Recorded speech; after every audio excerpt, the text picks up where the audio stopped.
Good afternoon, Manas sir. Can you hear me? Yeah, I can hear you. Good afternoon.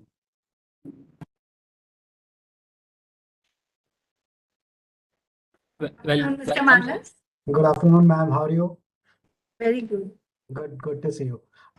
So I am audible and visible both.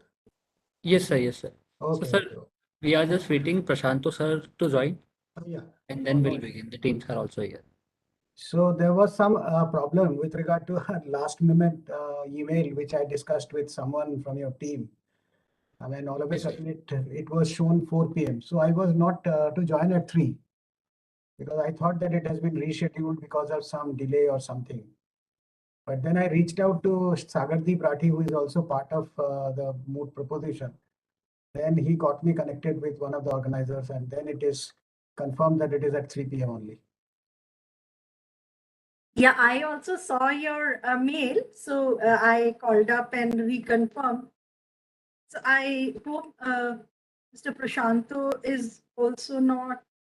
I hope he is aware that the time hasn't changed. It may be a good idea to touch base and reconfirm. Yeah, because if he has not spoken to anyone, he would be joining only at 4 p.m. No, sir, we understand that was a mistake on our part, sir. I sincerely apologize on behalf of the organization. Can you reach out to Prashant Sen and confirm that it is at 3? No, sir, he just called me. Sir, he is joining. Sir. Okay, great. That's fine. That's fine.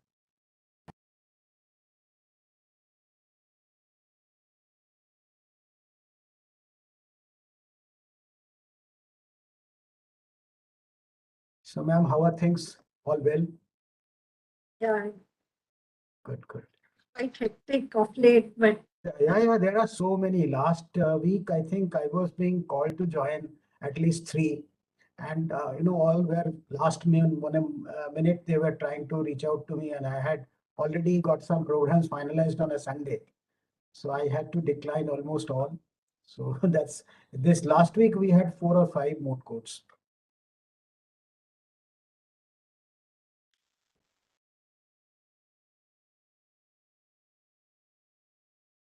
so I'll turn off my video for the moment and I'll turn it Sure. on once we start.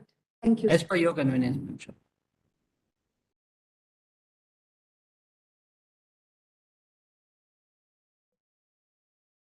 Could you please grant me the presenter's rights? Good afternoon. Good afternoon, Tilak. Sir, how are you, sir? Welcome to the final rounds of the first NALSAR-CCI Antitrust Moot competition. Good afternoon, And, Mr. Prashant Singh. Good afternoon, ma'am. Good afternoon, Mr. Chaudhary. Good afternoon, Mr. Sen. How are you? Good to see you. Good to see you as well. Thank you.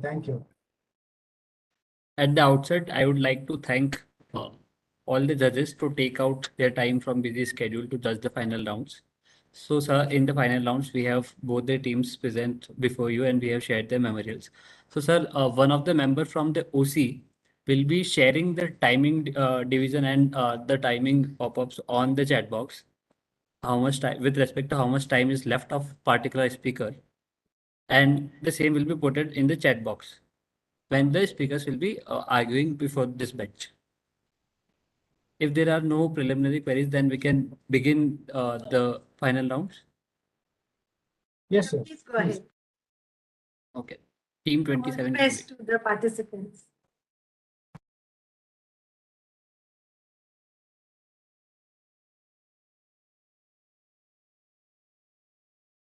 Since all the judges and the team members are here, I think we can start the round. First of all, I would request all the team members to on their videos. Make sure that their video remains on during the round. And also I would request both the teams to give the time breakup. Team prosecution. Can you confirm if I'm audible and visible? Yes. You are audible and clearly visible.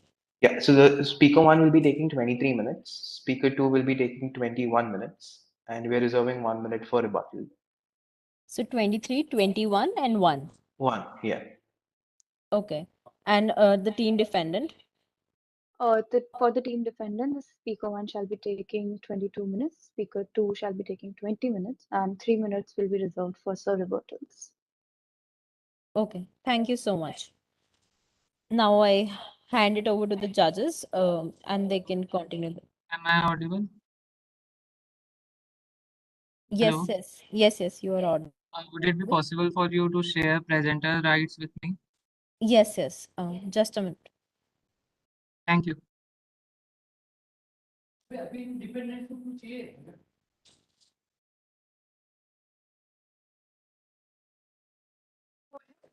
Let's start. We'll begin with the prosecution. The defendants. The counsel seeks permission to address the bench collectively as your lordships. Yeah, please Much go. obliged. Much obliged. If it may please your lordships, this is co-counsel appearing on behalf of the prosecution, the prosecutorial office of the DG. In the course of the next 23 minutes, it will be my endeavor to present before this Honorable Commission two main submissions. That is, firstly, a leniency applicant cannot subsequently challenge the finding of a violation under Section 3, Subsection 3, Clause A of the Competition Act. And secondly, the exchange of commercially sensitive information is in contravention of Section 3, Subsection 3, Clause A, read with Section 3, Subsection 1 of the Competition Act. And my co-counsel in the remaining 21 minutes will be addressing how, firstly, Imperial and BAT can be considered as part of the single economic entity for the purposes of the present cartel, and secondly, the Competition Commission of Volta should not extend a similar percentage of reduction in penalty to Imperial pursuant to BAT's leniency application. Your Lordship, the Council now seeks permission to begin with his first submission. Much obliged. Lordship, the first submission is that a leniency applicant cannot subsequently challenge the finding of a violation under Section 3, Subsection 3, Clause A of the Competition Act. Your Lordship, it is submitted that as per Regulation 3, Clause D of the Lesser Penalty Regulations 2009, a lesser penalty applicant is required to cooperate genuinely, fully, continuously, and expeditiously throughout the investigation and other proceedings before the Commission in order to seek the benefit under Section 46 of the Act. Your Lordships, it entails continuous cooperation, not only during the administrative or investigative role of the Commission, but also before the proceedings that are taking place before the Commission, which also involves the adjudicatory proceedings before the Commission. Moreover, Your Lordship, the Competition Commission of India itself, in its leniency booklet, has stated that the main essence of the leniency regime is to promote corporate organizations and individuals from coming forward and pleading guilty rather than litigating in exchange for the benefit of reduction in penalty under Section 46 of the Act. In fact, under Regulation 3, Clause 1, one of the obligations on the lesser penalty applicant in exchange for seeking benefit under Section 46 is to provide vital disclosures regarding contraventions under Section 3 of the Act. Your Lordship, the word here is contraventions under Section 3 of the Act.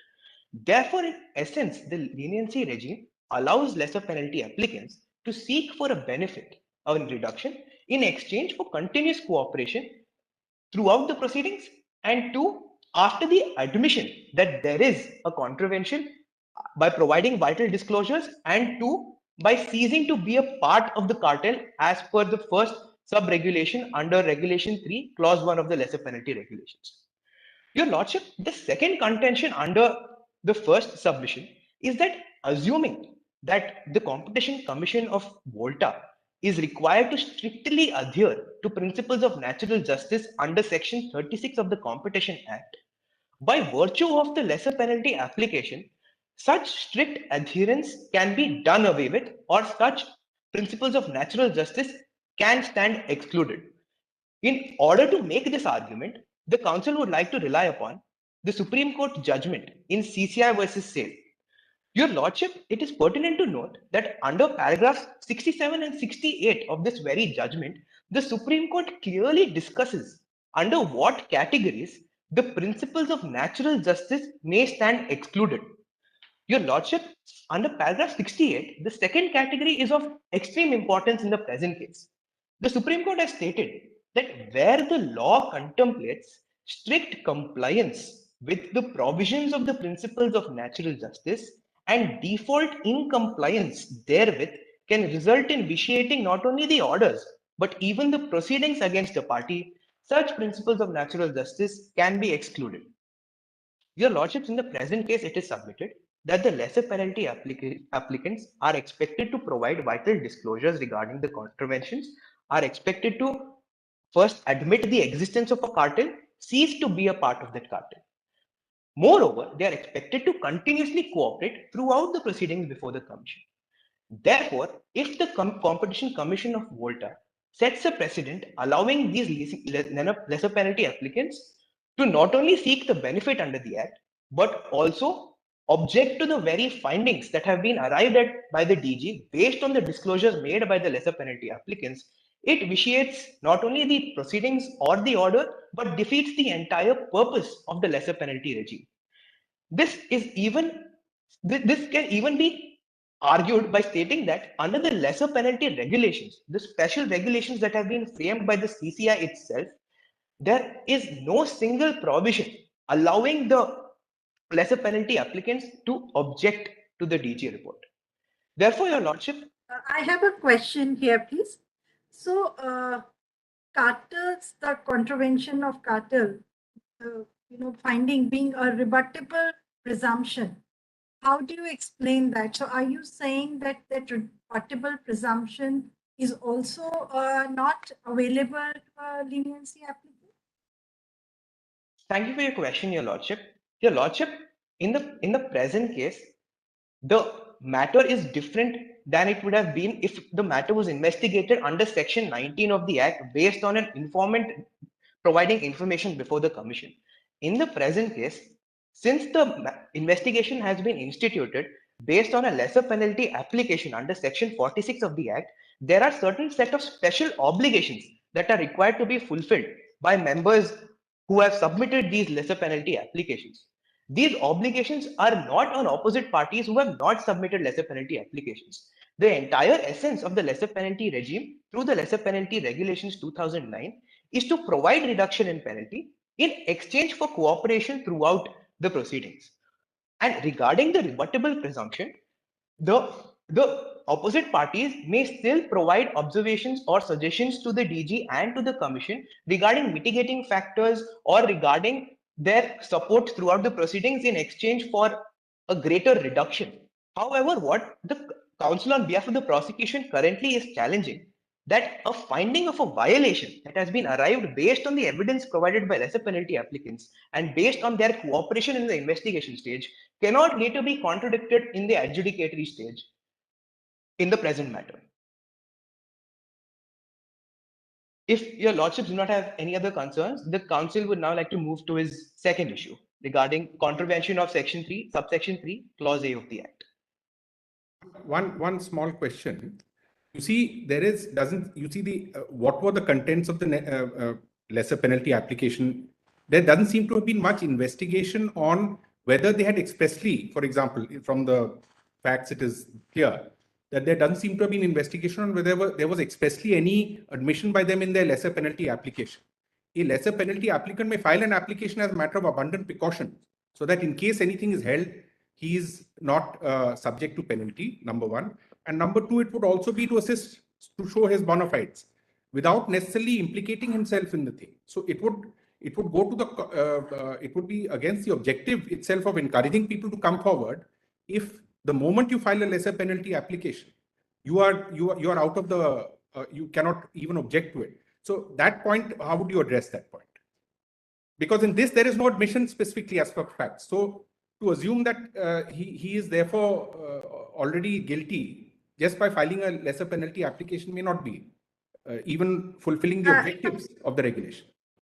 And if I may supplement what is being asked, so also this appreciable adverse effect on competition is a matter of assessment, and this assessment may vary from the Commission's assessment and the party's assessment. So how do you account for that?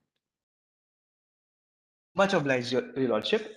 Your Lordship, the entire essence of the leniency regime and why it is different from a normal process against with informants and opposite parties is for the commission to arrive at a finding at an expeditious rate and also with the cooperation of the lesser penalty applicants.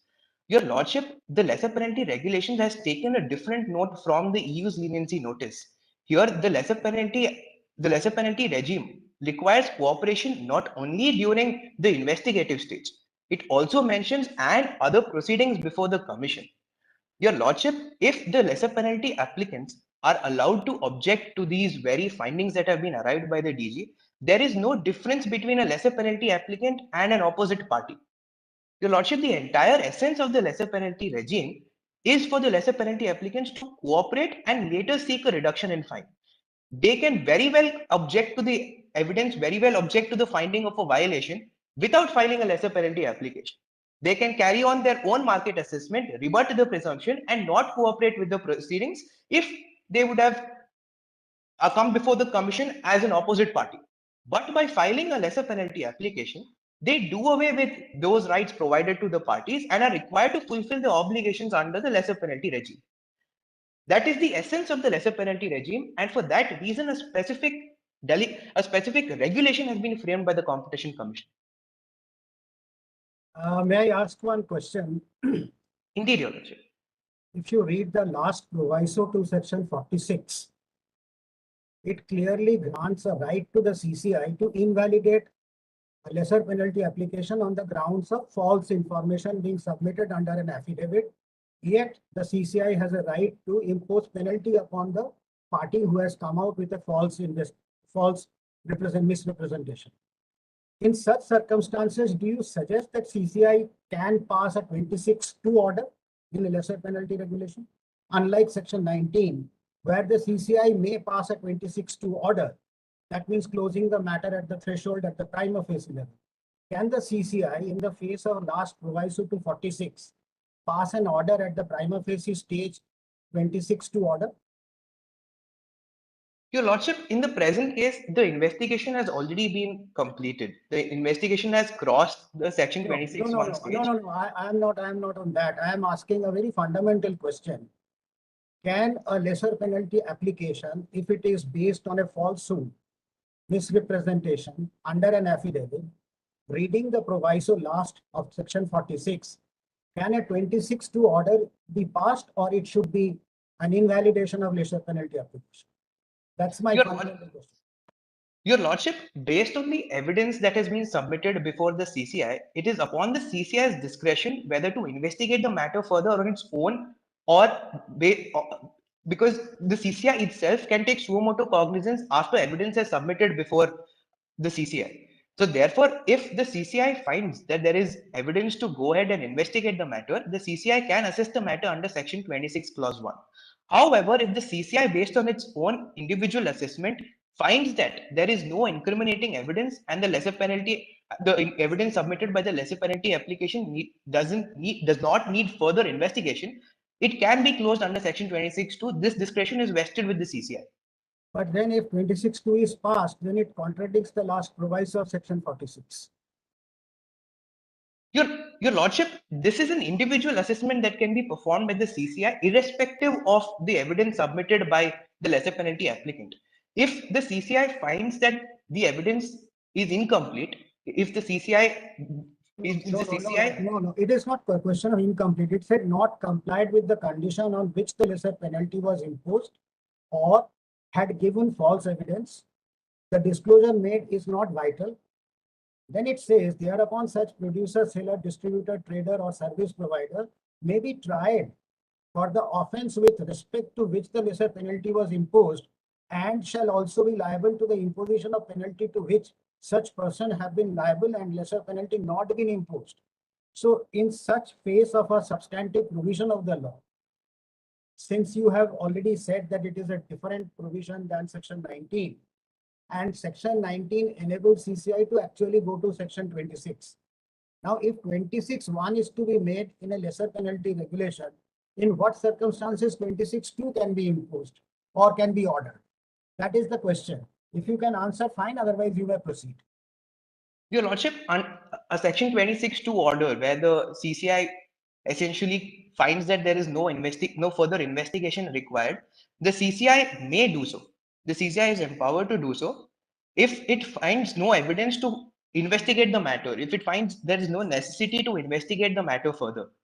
In fact, there have been cases where, for instance, in the alleged flashlights market cartelization case, where even after the investigation, the CCI has closed the matter under Section 26, Clause 6. Therefore, it is upon the If CCI. I may seek a clarification, passing order under 26(2) would require giving a finding of non-contravention.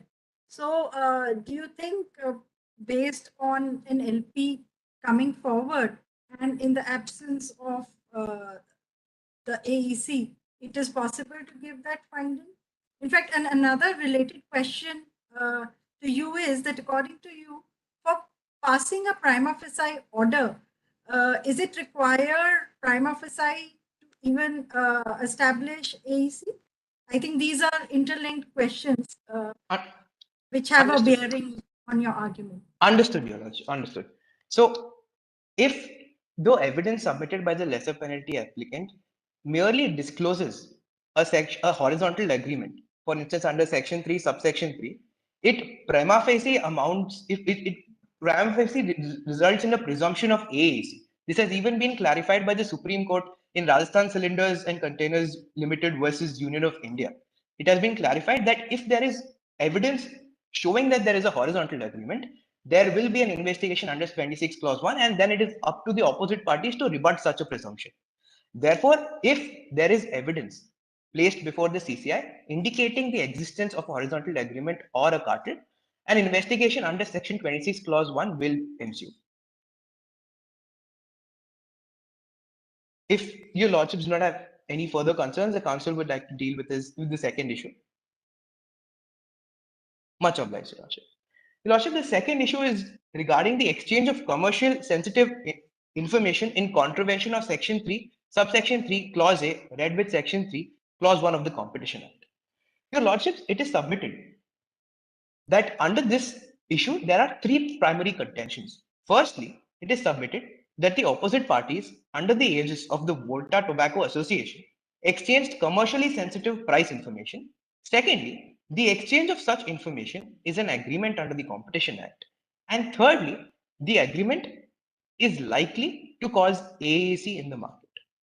Your Lordship, the first submission is that the cigarettes and tobacco market in Volta is homogeneous and oligopolistic and extremely concentrated. Your Lordship, in such markets, price is a key factor to ensure competition. Your Lordship, if you may kindly peruse Appendix 1 to 4 regarding the email exchanges and WhatsApp exchanges and the observations of the DG at paragraph number 12, clause 5 of the Moot proposition, it states that in furtherance of the email and WhatsApp exchanges exchanging price sensitive information, the representatives of the opposite parties met at several occasions to standardize pricing in the market.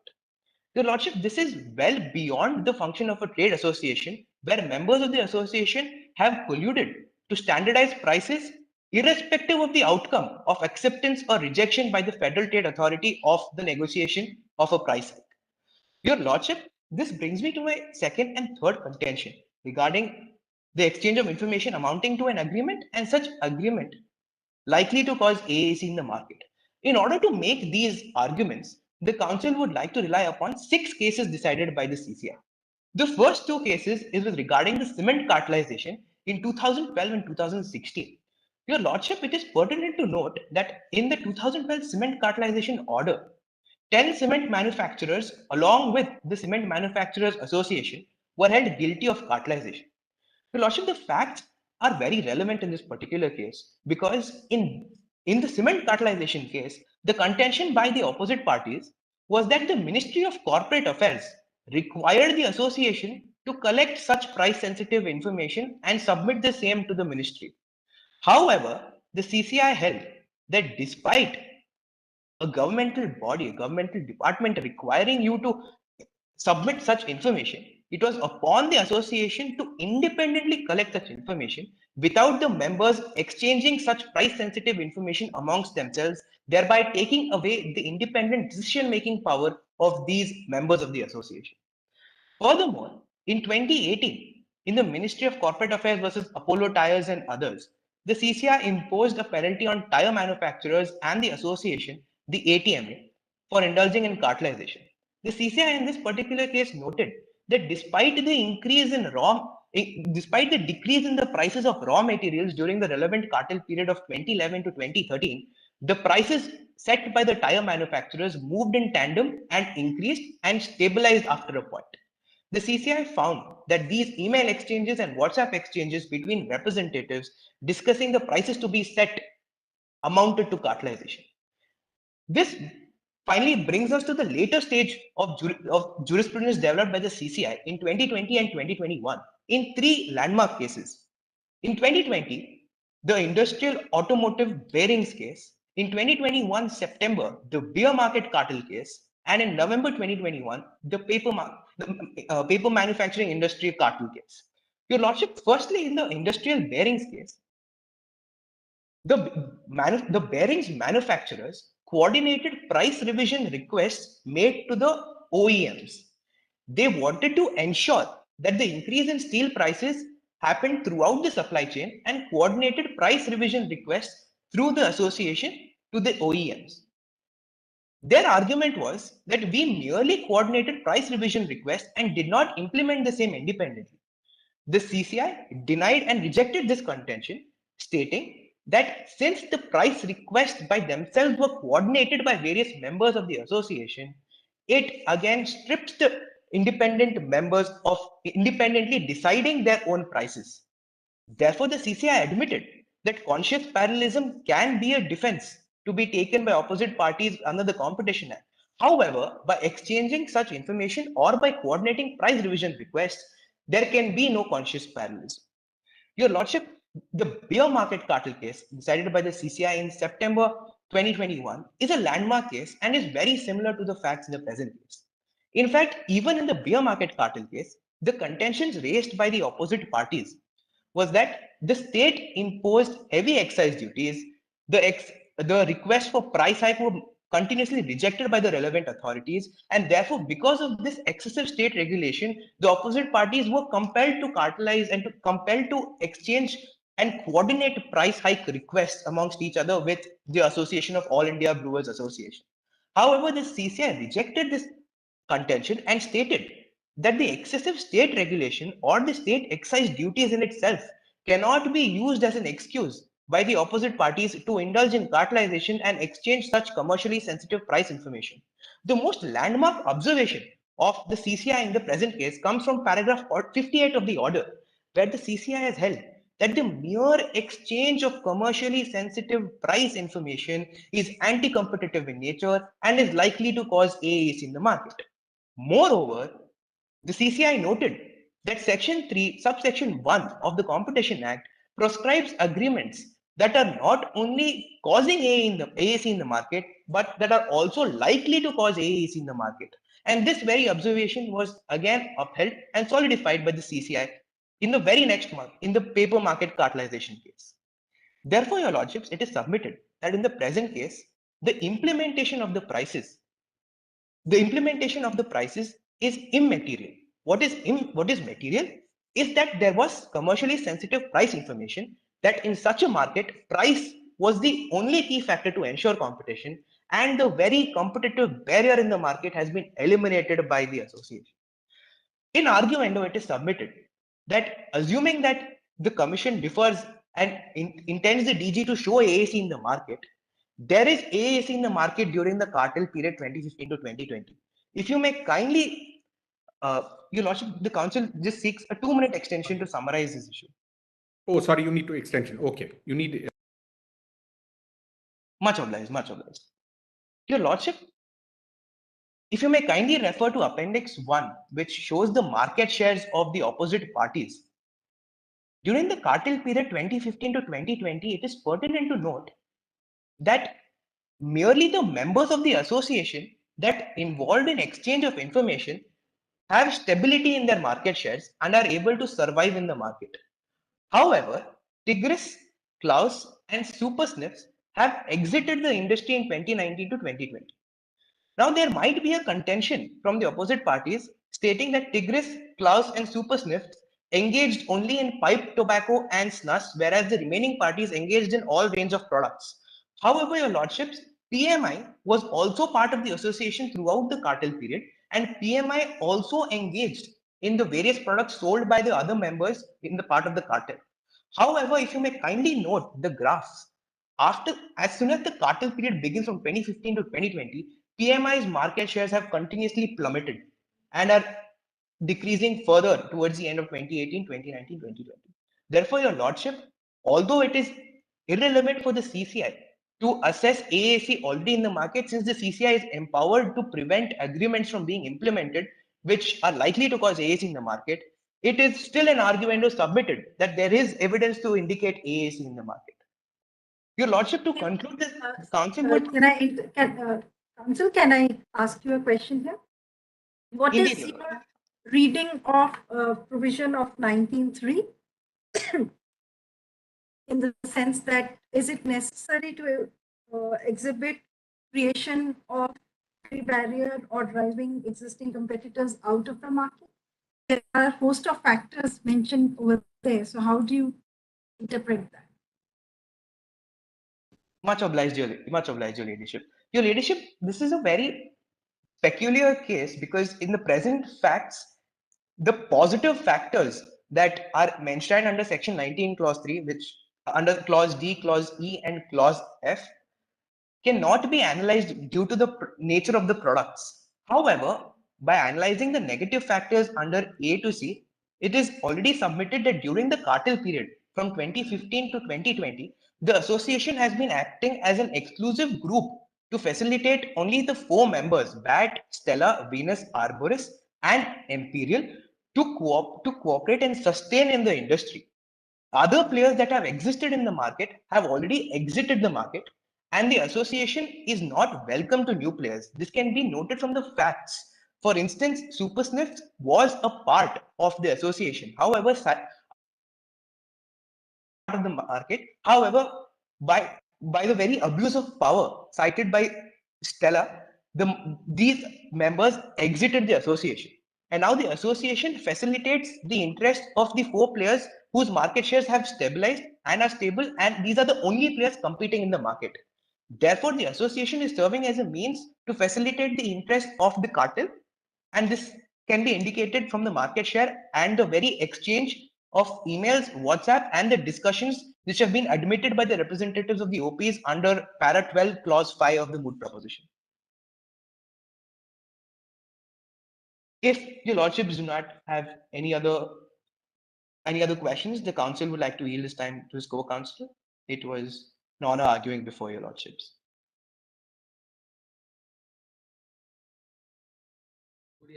Good afternoon, your lordships. Can the bailiff confirm if I'm audible? Slight disturbance in your voice, in your net, I think. Oh.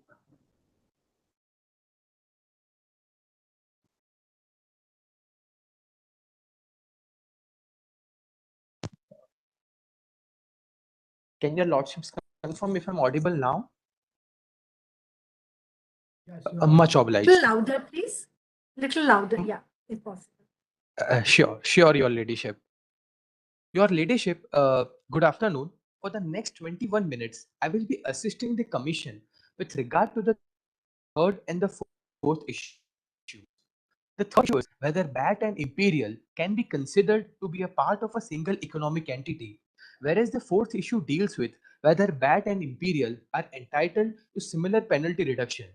Your lordships, whether 2 or more entities are part of a single economic entity can be determined by whether the entities are independent in their decision making or whether one is able to exercise influence over the other, with the result that the latter does not enjoy real autonomy in determining its commercial policy on the market.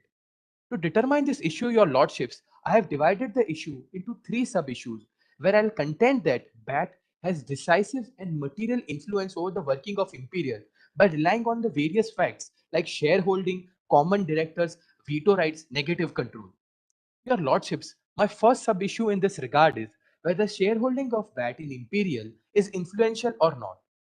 Your Lordships, BAT currently owns 40% of shares in Imperial, which it bought in 2012. It is contended that having 40% of shares, which means 40% voting rights, gives BAT significant control over the working of Imperial. Although 40% does not amount to complete majority, still this amount of shareholding gives BAT influence as a minority shareholder. In this case, it is submitted that this minority shareholding is not passive, as BAT has even veto rights or the power to nominate 2 directors and also has negative control. Your Lordships, this kind of active shareholding, although in minority, facilitates collusion as it not only enables availability of commercially sensitive information of competing firms to common owners, but it also enables common owners to influence the decisions of these rivals to soften their aggressive competing strategies. Your Lordships, active participation of minority shareholders in the working of an undertaking was observed by this by this commission in the case of Meru Cab's case of 2017, where the commission also dealt with the definition of the phrase material influence. In that case, your Lordships, SoftBank had minority shareholding of just 15% in Uber and the right to appoint 2 out of 17 directors on the board of directors. Still, the commission held that although SoftBank was a minority shareholder, it had the ability to exert material influence over both the firms. Similarly, in our case, BAT does not just have 15-16% of shareholding, but rather it has 40% of shareholding and also has the power to appoint 2 out of 5 directors, which is much more than 2 out of 17 directors. Therefore, your Lordships, it is submitted that having 40% of shareholding, BAT, BAT, is, BAT is very influential in the working of Imperial. If there are no further doubts, I would like to move on to my second sub-issue. So, according to you, this de jure ownership will suffice to show that whether they are a single economic entity or there are some de facto factors which also need to be taken into account. For instance, can it be shown that if there are some Chinese walls between the entities to ensure that they are acting independently, will it have any bearing? Your Lordships, thank you very much for your ladyship. Thank you very much for the concern. Apart from this, the shareholding that BAT has over Imperial, I will be in the course of my submissions deal with other factors also, by which when looked at them collectively, we can come to a conclusion that BAT exerts material and decisive influence over the working of Imperial, which will be my second and the third sub issue. If your Lordship do not have any further, yes, your Lordship. You see, the point is that these discussions usually say would be in board meetings, etc. You can't expect anti-competitive decisions being taken in shareholder meetings. Now, he has only one board. Correct me if I'm wrong. He has only one director on the board of directors. One common director and two directors of which can be appointed by BAT out of 5. Right. Now, as far as that is concerned, there is one common director. So the point is that in case of single economic entity, the heart of the issue is persuasiveness. Can they persuade them on the board or not? Now, in your investigation and from the facts, nothing seems to be there to point out to that persuasion apart from the shareholding, etc. That is number one. And second, Imperial seem to have acted fairly independently in this entire scheme of things. I'm not repeating those points which are there. They did not participate in exchange over emails. They exited from that VTA alleging power. So don't these kind of jar this concept of persuasion or single economic entity argument which you're putting forward? Thank you, your Lordships, for the concern. It may be submitted in this regard that I do not just put before the commission that because of the shareholding, because of the 40% shareholding and the other factors, it has the ability to exert control. But this 40% shareholding also gives the power to BAT to exert negative control, which will be which I will deal in the course of my submissions, which can also indicate that there is material influence. And your lordship, with regard to this the query that there has been no such findings in the report, your lordships, there has been decisional practice by the commission itself, where it has told that the mere ability can also signify that there is material influence which is exercised by one firm over the other. Thank you, your lordships. So with that, I will move on to my second sub issue, which says that BAT exerts control over the Imperial through the composition of board of directors, which was also the query put before me by the lordship. Your lordship, under this issue, I have two main arguments. The first one is with regard to the common directors, and the second is with regard to the power to nominate 2 out of 5 directors on the board of Imperial. Your lordships, in the current case, there is Mr. Alexander Ross, who is the common director on the boards of both the companies. It is submitted that having a common director on the boards of Imperial and Board is a very major competition concern. This can lead to facilitating sensitive commercial information, which can in turn reduce the market transparency and dampen the competition. The Commission itself dealt with this issue in the case of Ultratech GAL. The Commission in this case opined that the presence of a common director on the boards of Ultratech and Century, it led to the common director, exerting material influence over the affairs of Century. In that case, the common director was Mr. Kumar Mangalam Birla. Even though he did not have a casting vote, still the commission opined that his presence may lead to material influence over the workings of the company, which is Century. Your lordship. Counsel, if I may interrupt you here, very often in the procurement tenders, we observe that even related parties are allowed to bid, even though they may have, linkages, as long as they bid independently. So against that background, then do you think the argument which is being taken by you still holds true? Thank you so much, your ladyship, for this concern. Your ladyship, the commission, in fact, in the case of Delhi Jal Board, the chief materials case, and even the most recent case in January 2022 of maritime motor vehicles, has dealt with this issue, that whether this doctrine of single economic entity can be applied in Section 3 proceedings or not. Where the commission has held that the definition of group under Section 5 cannot be extended to the proceedings under Section 3. However, your ladyship, the facts in those cases, I will humbly beg to differ with your ladyship in this regard, that the facts in those cases are very different from the facts in the present case, where the case is only with regard to public procurement or invitation to quotation, which was in the case of maritime motor vehicles. The opposite parties in the case of Delhi Jal Board had also presented cases where it's shown that the doctrine of a single economic entity should apply to cartel proceedings. However, the commission took the stand in that Delhi Jal Board case, that because these cases did not apply to the present facts of that case, which related to public procurement, therefore those cases of application of single economic entity to section cartelization proceeding would not apply. However, such is not the case in our case. Owing to the peculiar facts of our case, your ladyship, it can be said that even though in public procurement proceedings this doctrine has not been applied, but in our case it should be applied, your ladyship.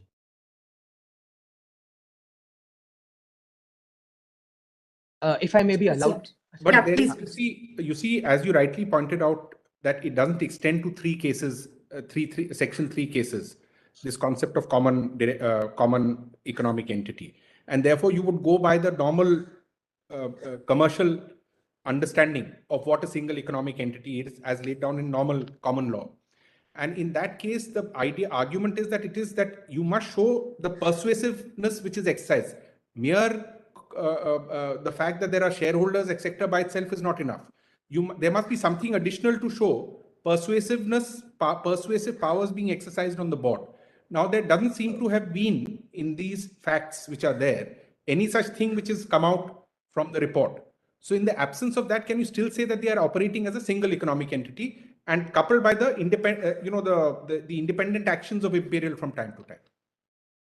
Thank you so much, Your Lordship, for this concern. With regard to the question relating to persuasiveness, Your Lordships, it can be said in this facts that I would like to point out one important fact to you where it can be shown that it can be persuaded that these two entities are part of a single economic entity. Your Lordships, with regard to the fact relating to veto rights, even though the defendants might say that the veto right is with regard to only two decisions, but these two decisions of acquisition of new new business or introduction into a new line of business are so substantial decision. So where even though if the directors appointed by BAT, even though the whole board of directors is of the opinion in going in one direction, but the board of directors but the directors which are appointed by BAT can force the decision of the board of the whole board of Imperial, where it can be said that this fact is enough to show that it can be shown that it shows persuasiveness that BAT and Imperial can be considered to be a part of a single economic entity. This is one of the factors. There are other factors, but with regard to the query put before me, I will rely on this fact. Thank you so much, Your Lordship. I will move on with my submissions. Your Lordships, the second argument in this regard, with regard to the composition of board of directors, my argument is that, Your Lordship, the BAT exerts control by the power to nominate two directors on the board of Imperial. Your Lordships, it is submitted that BAT has the power to control 40% of the board of Imperial by having the power to nominate 2 out of 5. 40%. Your Lordship, this is just more than passive minority shareholding by BAT. By having the power to have 2 out of 5 directors in the working of Imperial, it gives material influence over the working of Imperial. For the same, Your You're now Lordship. just repeating the argument. Can you please move on to the next? Sure, Your Ladyship. I will move on to the argument of material influence and decisive influence. Your Ladyship, I will come to my third sub issue where I'll prove that BAT exercises material and decisive influence. Before going to this issue, I will firstly define that what has been material influence defined by the Commission itself. The term material influence was defined in the case of Meru Travels case by the CCI itself, where it held that it is the lowest form of control, which implies factors which give an investor the ability to influence the affairs and management of the enterprise. Your Lordships, in this regard, I have three different arguments. My first argument is that BAT's veto right impute control. In the present case, like I pointed out before the Lordship, that BAT has veto rights certain to very two strategic decisions. And the Commission in the case of MSM India Grand of 2012 held that in the case where veto rights exist in the case of strategic commercial decisions, it does not amount to simply minority investor rights. Rather, these rights are essential in concluding that they are in control.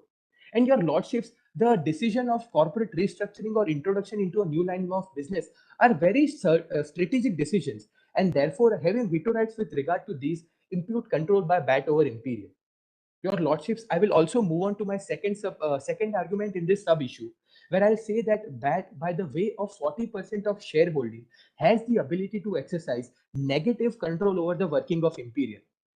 Under the Companies Act 2013, Your Lordships, there are certain matters which require 75% of votes for passing a resolution. The matters such as reduction of share capital, alteration of the articles of association, or loan and investment by the company. Your Lordships, in the Lakshadweep Telenor case of 2018, it was noted by the CCI that even a minimum of 26% of shareholding with or without affirmative voting rights will enable a company to exercise negative control over the working of a company. In our case, it is not just mere 26%. It is much more than that. It is 40% of shareholding that BAT holds in Imperial. And by this very fact that it has the voting rights to exercise the negative control, I submit before your lordship that BAT exercises material and decisive influence over the working of Imperial. And by this, I come to the conclusion of my third issue, which is by relying on the certain facts like shareholding, negative control, veto rights. I submit before your lordship that BAT and Imperial should be considered to be a part of a single economic entity. If your lordships do not have any query, I would like to move on with my submissions and go to the fourth issue. Thank you, your lordships. Thank you, your ladyship. Your lordships, in the fourth issue, I will argue that whether BAT and Imperial should be given similar penalty reduction.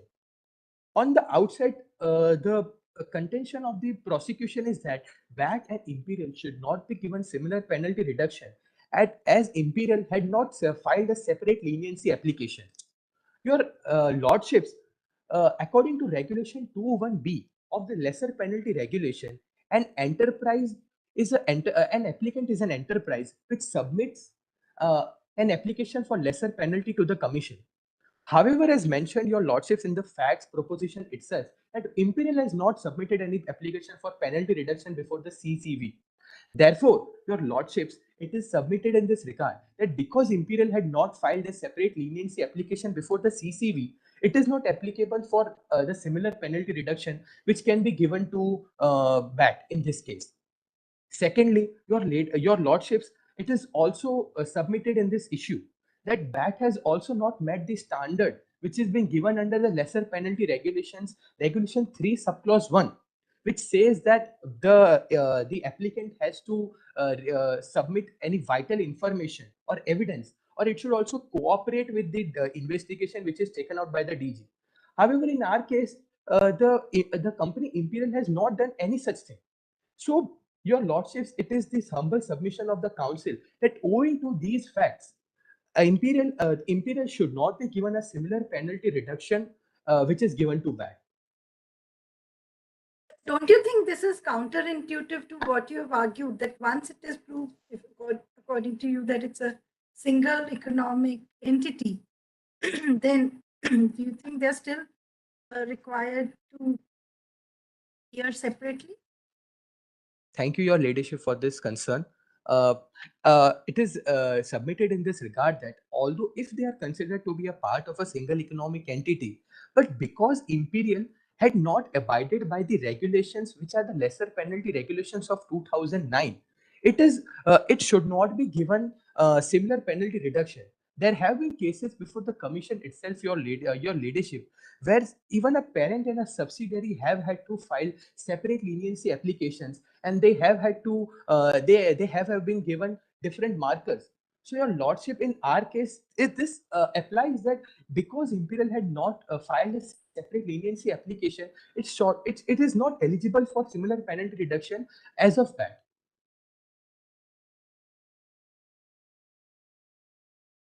If by this I come to the conclusion of my argument. May I please ask a question, counsel? Indeed, your lordship. You being DG, you are within the instrumentality of the Competition Act. You are aware that the BAT had taken over 40% of Imperial, and that combination has been unconditionally approved by the CCI. Do you not have to make a reference that that combination, which has been earlier allowed, the condition of the combination has been breached by engaging into cartel?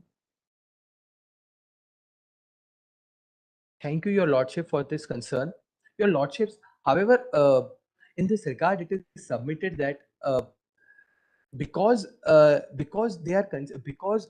were operating in the cartel, that is the reason in the investigation report the DG had come to the finding that BAT was part of the cartel, and Imperial, being a single economic entity along with BAT, it is also involved in the cartelization proceedings.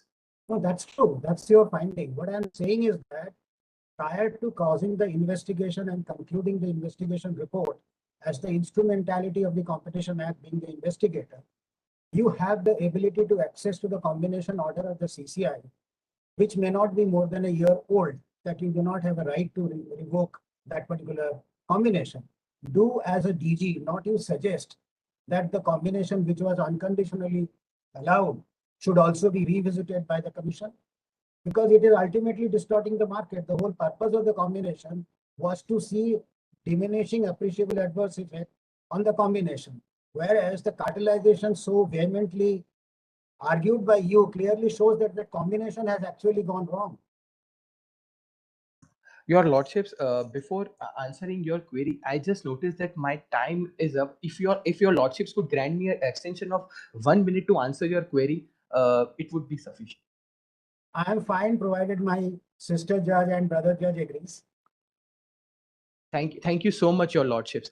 Your lordships, it is submitted in this regard that it was only after the investigation that the DG has come to the finding that BAT and Imperial are a single economic entity and they are part of the cartel.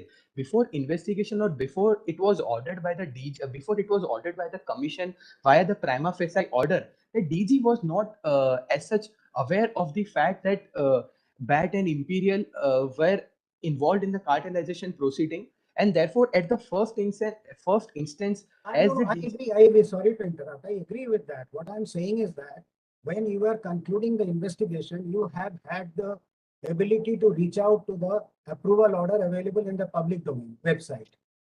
Was it not your duty as part of the same instrumentality of the Competition Act to give a reference that this unconditional approval granted without the knowledge of the cartelization between the parties, hence should be also considered accordingly? Will it not make sense to make the same market, because this is the same market which is causing appreciable adverse effect? Will that not be a part of your recommendation? I am not saying the CCI should agree or should not agree. Was it not an instrumentality which should recommend that the whole idea of appreciable adverse effect while granting unconditional approval has been breached by this later activity of the parties? That is what my limited. You may not answer. I am just raising this question.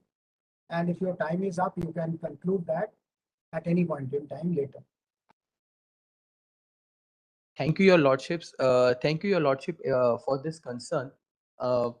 However, your lordship, it is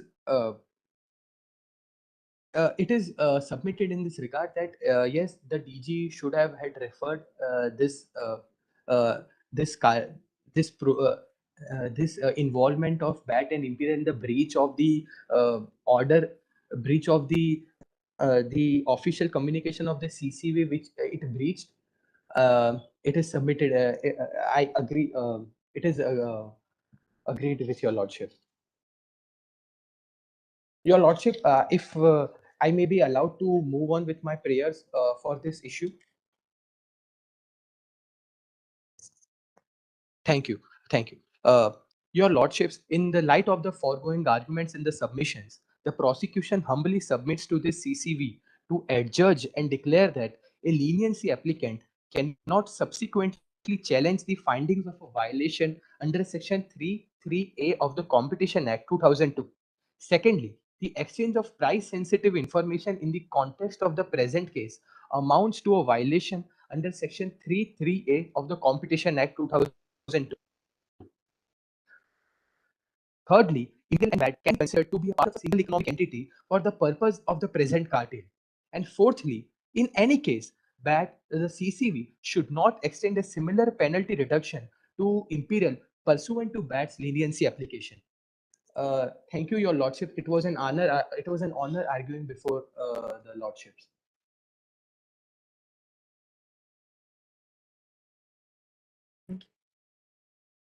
With your permission, if the defendants may begin. Ma'am, Yes, please go ahead. Yeah, please. Much obliged.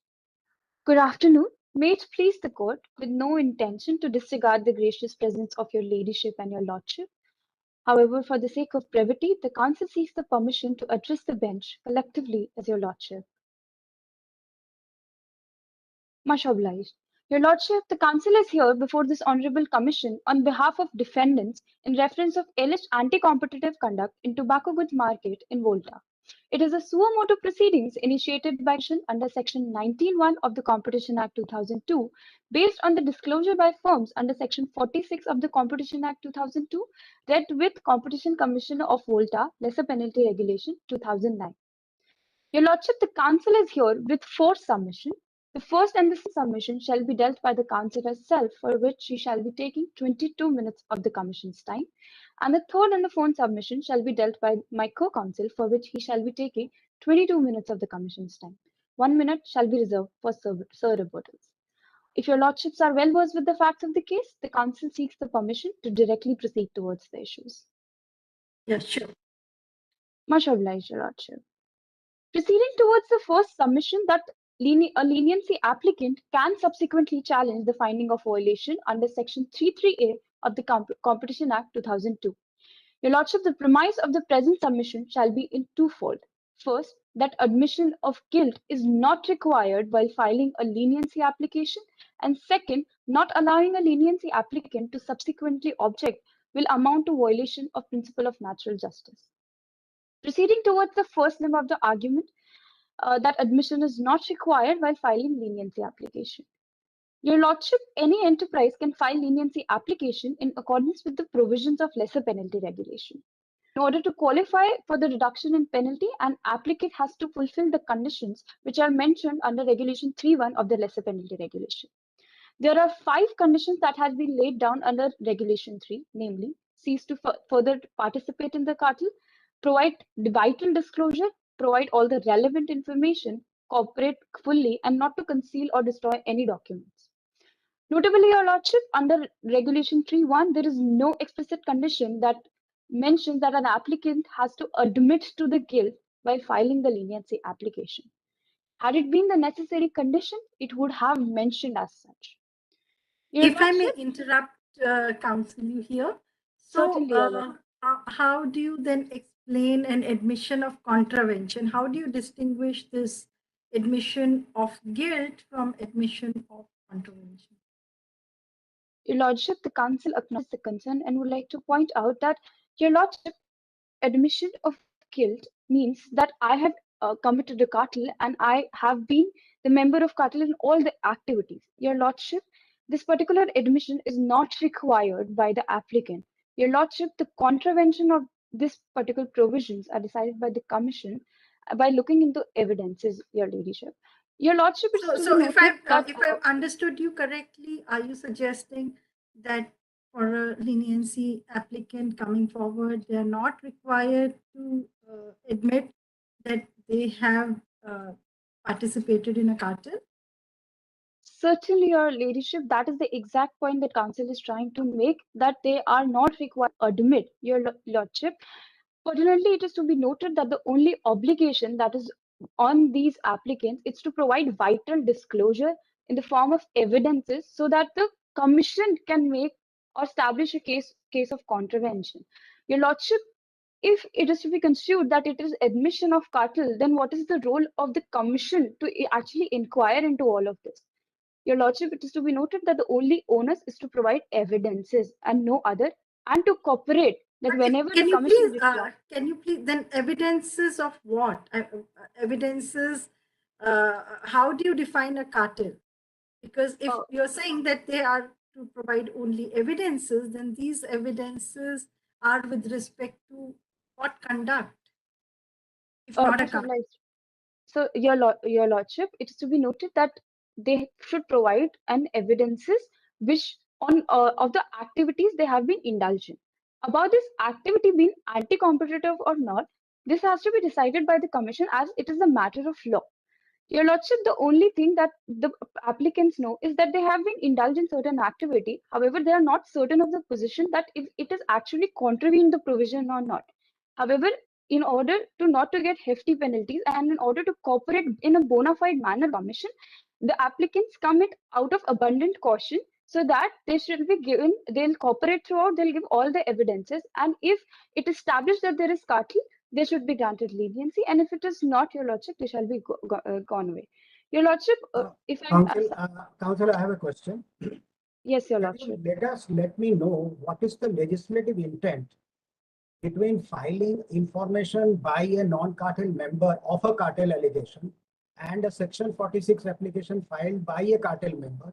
What is the difference between the two? The legislator would have ended not in inserting Section 46. They should have simply stopped at 19. What is the legislative intent to exclusively make a separate provision relating to cartel? And since we know in our law, cartel always means horizontal breach of antitrust within the meaning of Section 3.3. So what is the legislative intent? The Parliament would have stopped by not inserting Section 46. If we go ahead with your argument. Second, what is the meaning, since there are instances from the memorials I have seen, Section 58 Evidence Act has been also relied upon by some parties. So if I extend that same argument, what do you mean by common objective under IPC 34, read with Section 114B and 133, accomplices evidence under the Evidence Act? What is that vis-a-vis the Section 46 and as opposed to Section 19? Because in Section 19, I am aggrieved by a cartel of the respondents. I go to the CCI and pleads that the respondents must be investigated for alleged cartel. Whereas in 46, I am one of the members of the cartel. I am aggrieved by not only by my own conduct, I am aggrieved by even the conduct of my co-cartel members. If you say that merely making an admission under an affidavit is not sufficient and it is identical to Section 19, can you tell us what is the legislative intent to insert 46? Certainly, Your Lordship. Your Lordship, the Council acknowledges your concern and would like to address all the three questions in three particular points. Firstly, Your Lordship asked about the Parliament intent and the difference of informant as vis-a-vis, versus the applicant in this particular matter.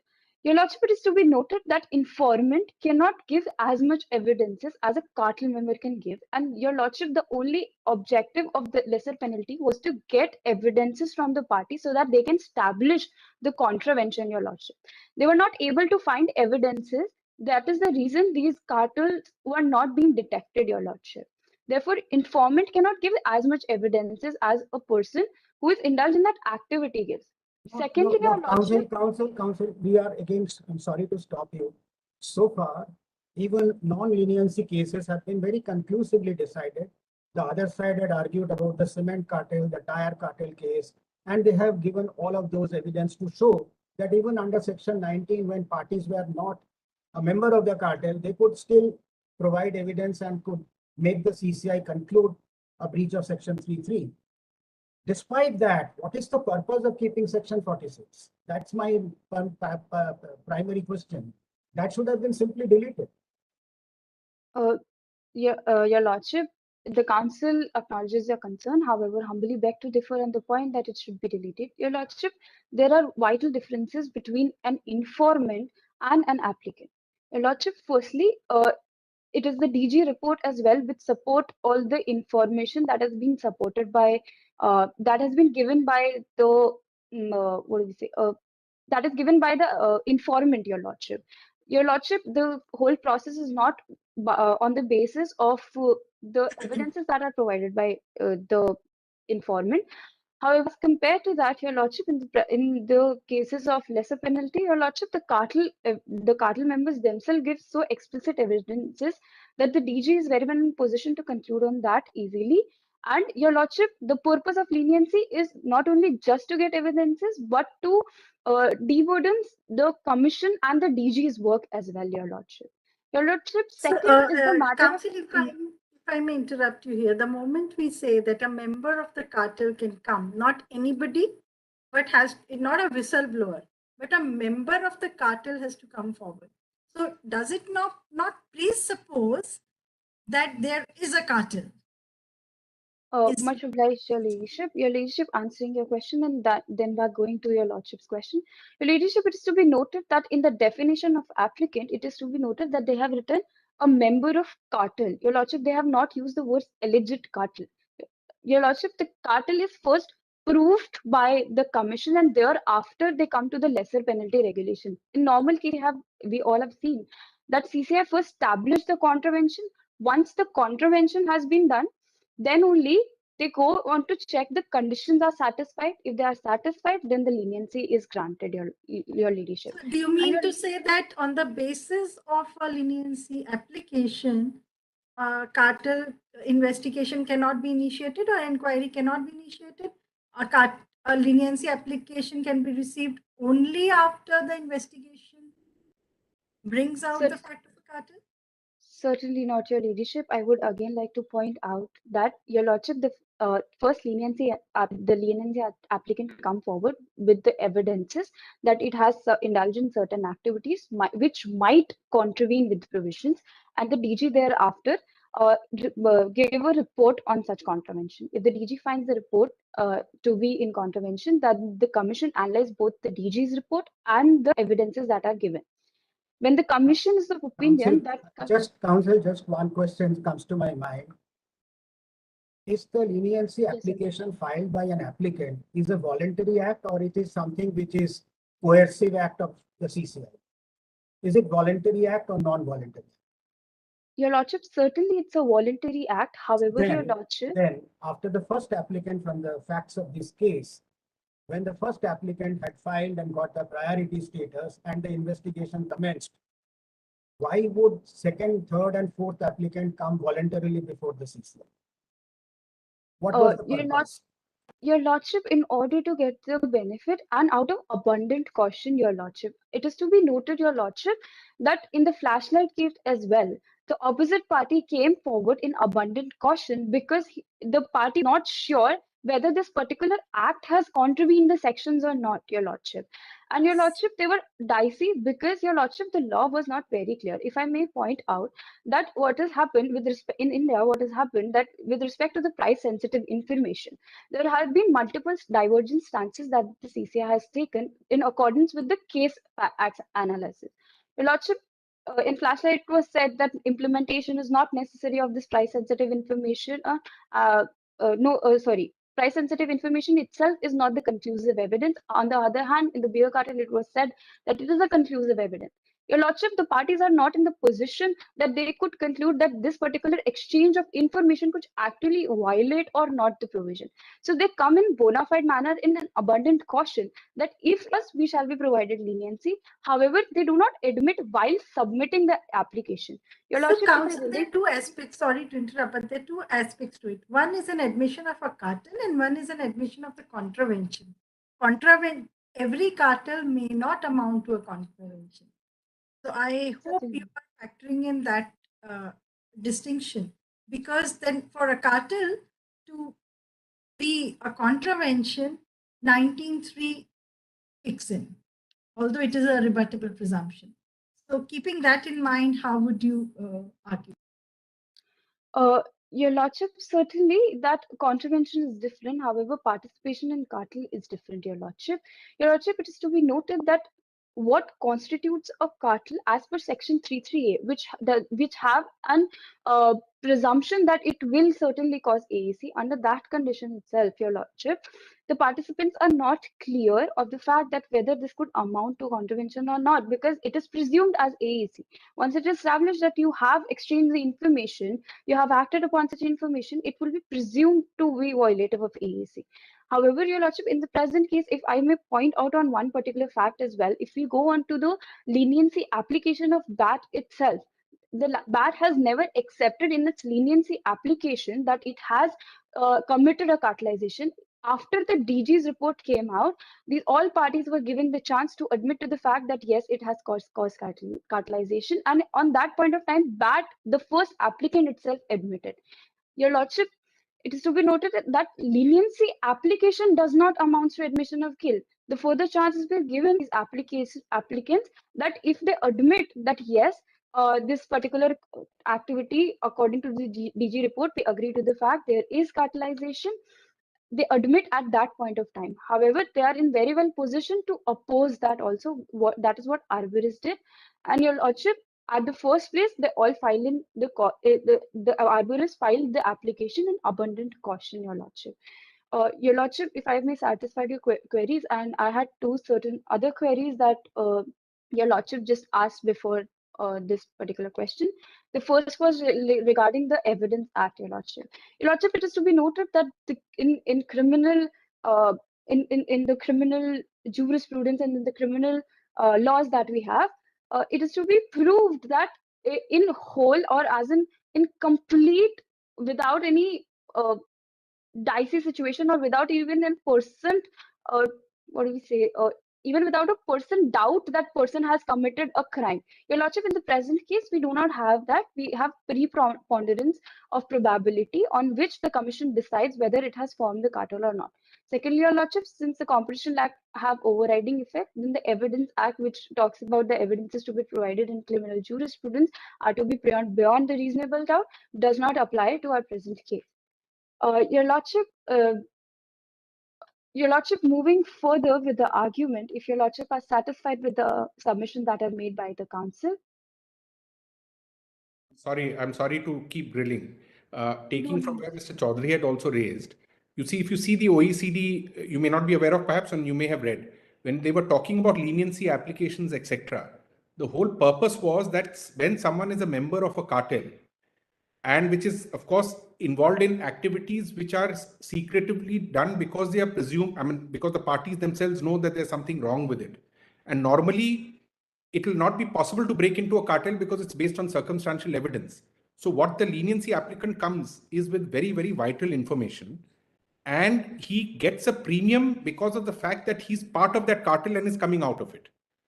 Now, having taken advantage of that and you're getting the advantage of a penalty reduction, can you then turn around and say, no, I also want the advantage of no guilt in that whole process? Because the very purpose and the reason by which you get penalty reduction, of course, subject to certain conditions of bona fides, is that you are part of a secretive process which is being opened up on account of the leniency, which is why even there is secrecy, which is not there which otherwise may not have been, but there's a very strict protocol of that. So you may just address that aspect. Much obliged for this question, Your Lordship, and I would like to point out that in EU leniency notice, there is a first explicit condition of admission. Your Lordship, this is after the fact. It is to be noted that they also have some other mechanism in order to protect the interest of these applicants, Your Lordship. If I may point out, they have a pre-consultancy mechanism. Under this mechanism, what happens is basically when an applicant is unsure of the situation, that whether it could actually cause cartel or it could contravene with the provisions of the Act, they go to the commission under the confidential guidance and they make a hypothetical scenario. The commission analyzes that hypothetical scenario and then give the advice whether the applicant should file a leniency application or not. And thereafter, Your Lordship, if the person filed the application, they certainly admit to the guilt that they have formed a cartel. However, Your Lordship, and this particular is the hypothetical situation or the guidance is particularly in relation with that of that the precedents are not very clear or the law is yet not be dealt with.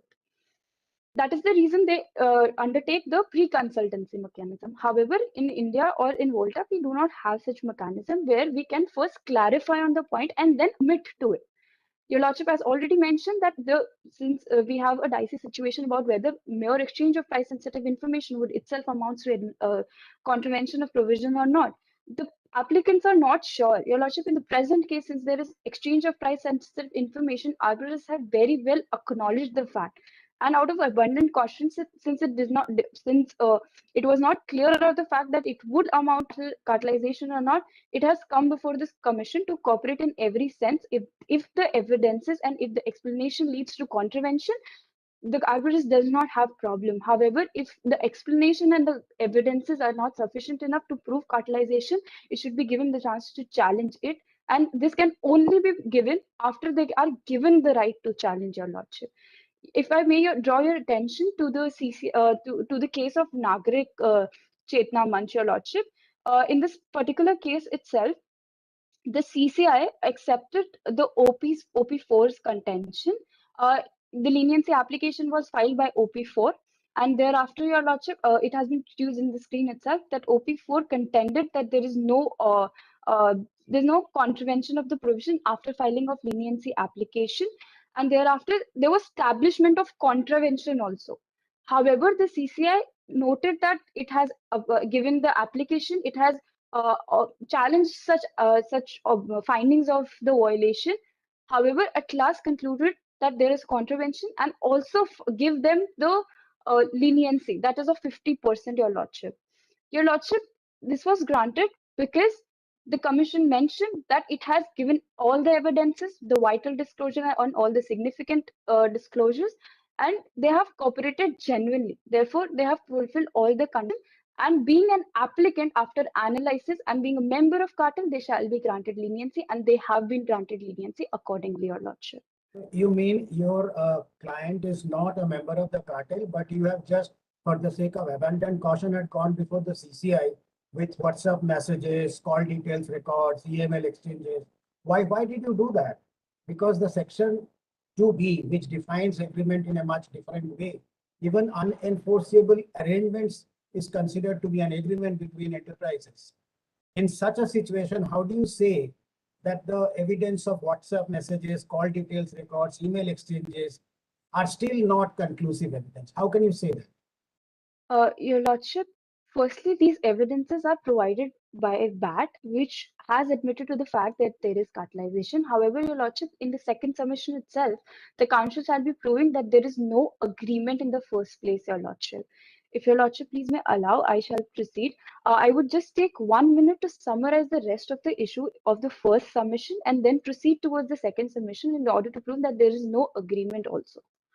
Your Lordship, the second submission being that if we don't allow these applicants to subsequently challenge, that it will amount to the violation of principles of natural justice, Your Lordship. Your Lordship, it is to be noted that the principle of natural justice, in order to present this particular argument, I shall be taking two particular limbs. That is that if we don't allow them, it will offend the due process of, and second, it would lead to partial and unfair proceedings. Your Lordship, the first limb being that it offends due process of law. The Lordship has right to object as part of the due process of law under this particular act. And Your Lordship, section 26, clause 8 of the act read with 21(7) of the Competition Commission of Volta General Regulation 2009. It says that if the DG finds any contravention of the provision, then the Commission shall invite objection and suggestion from the concerned party. Your Lordship, the same was reiterated by the Supreme Court in the CCI versus Sale case. Your Lordship, in the present case, if we don't allow this party to challenge, then it will offend their right to defend themselves. This brings me to the second limb, that it will then lead to it will lead to partial proceedings, Your Lordship. Your Lordship, when we don't allow these applicants to further challenge, they are not given the opportunity to bring it to highlight the facts that are very much relevant to the case. Your Lordship, when these particular facts which are intricate to the case are not brought in highlight, and this creates a chance that this created the chance of false positives, Your Lordship. Here, what I mean by false positive is that the DG report shows that there is an infringement of provision. However, in reality, there is no such infringement, and this infringement is not being addressed because the explanations were not accepted. Your Lordship, in the present case, we may note that the DG concluded all of its report, and after the arborist made a point that the regional commissioner asked so. Your Lordship, this was not taken account by the DG in its report, and when the arborist was allowed to give this particular point, then only it came into highlight. If it were not been into highlight, the case would have taken a north way. Your Lordship, therefore, it don't you think that it was, sorry. Please go ahead. Please go ahead. No, Mr. Manis, please. I just wanted to understand whether you are aware that if you believe in good faith, that you have a right to make a request and an application for additional party under general regulations, would you not have taken that defense before the CCI to make that regulator who has forced you to disclose this information as a necessary party in the whole investigation?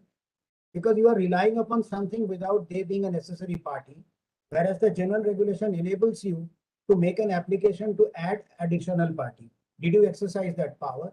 If you have not, then just relying upon a regulator being active and asking you to certain information, and that is your defense now, after you have volunteered under an affidavit of leniency application, how would that argument sail through? That's my question. And if I may supplement, this fact was known to you right from the beginning. It is not something which has been unraveled by the investigation. So, then does it not amount to being an opportunist that you come forward just to take discounts and whatever suits you whenever that is relied upon? Certainly, Your Lordship and Your Ladyship, the Council shall be addressing the query. Your Lordship, it is pertinent to note, sincere apologies, Your Lordship, the time has been up. Could I please grant the extension to complete the answer and follow up with the second submission? Much obliged, Your Lordship. Your Lordship, it is to be noted that if firstly, Your Lordship, Regional Commissioner was not examined by the DG itself, and it has been stated in the moot proposition. If the researcher may please direct it to the same. Your Lordship, others have made this particular point that it has to be examined. However, it has not been examined. Secondly, Your Lordship, even if the regional commissioner has asked us to, we all cooperated with the regional commissioner with bona fide manner, and it was not taken as an opportunity to collude, Your Lordship.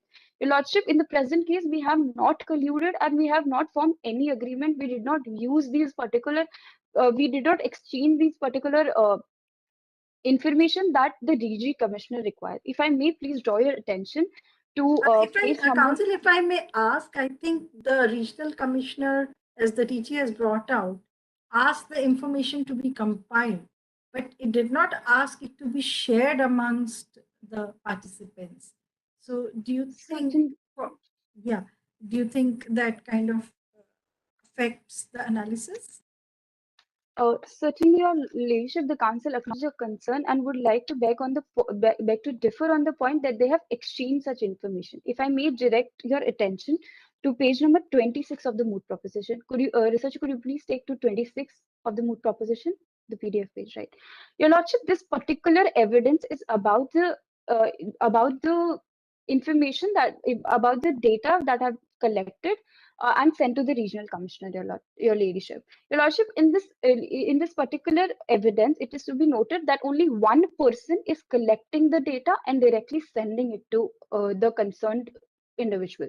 Your Lordship, Ramya is Ramya is from Venus and Viral is from Arperis. Your Lordship, the conversation is happening between both those, and Ramya is only collecting the data from all the people.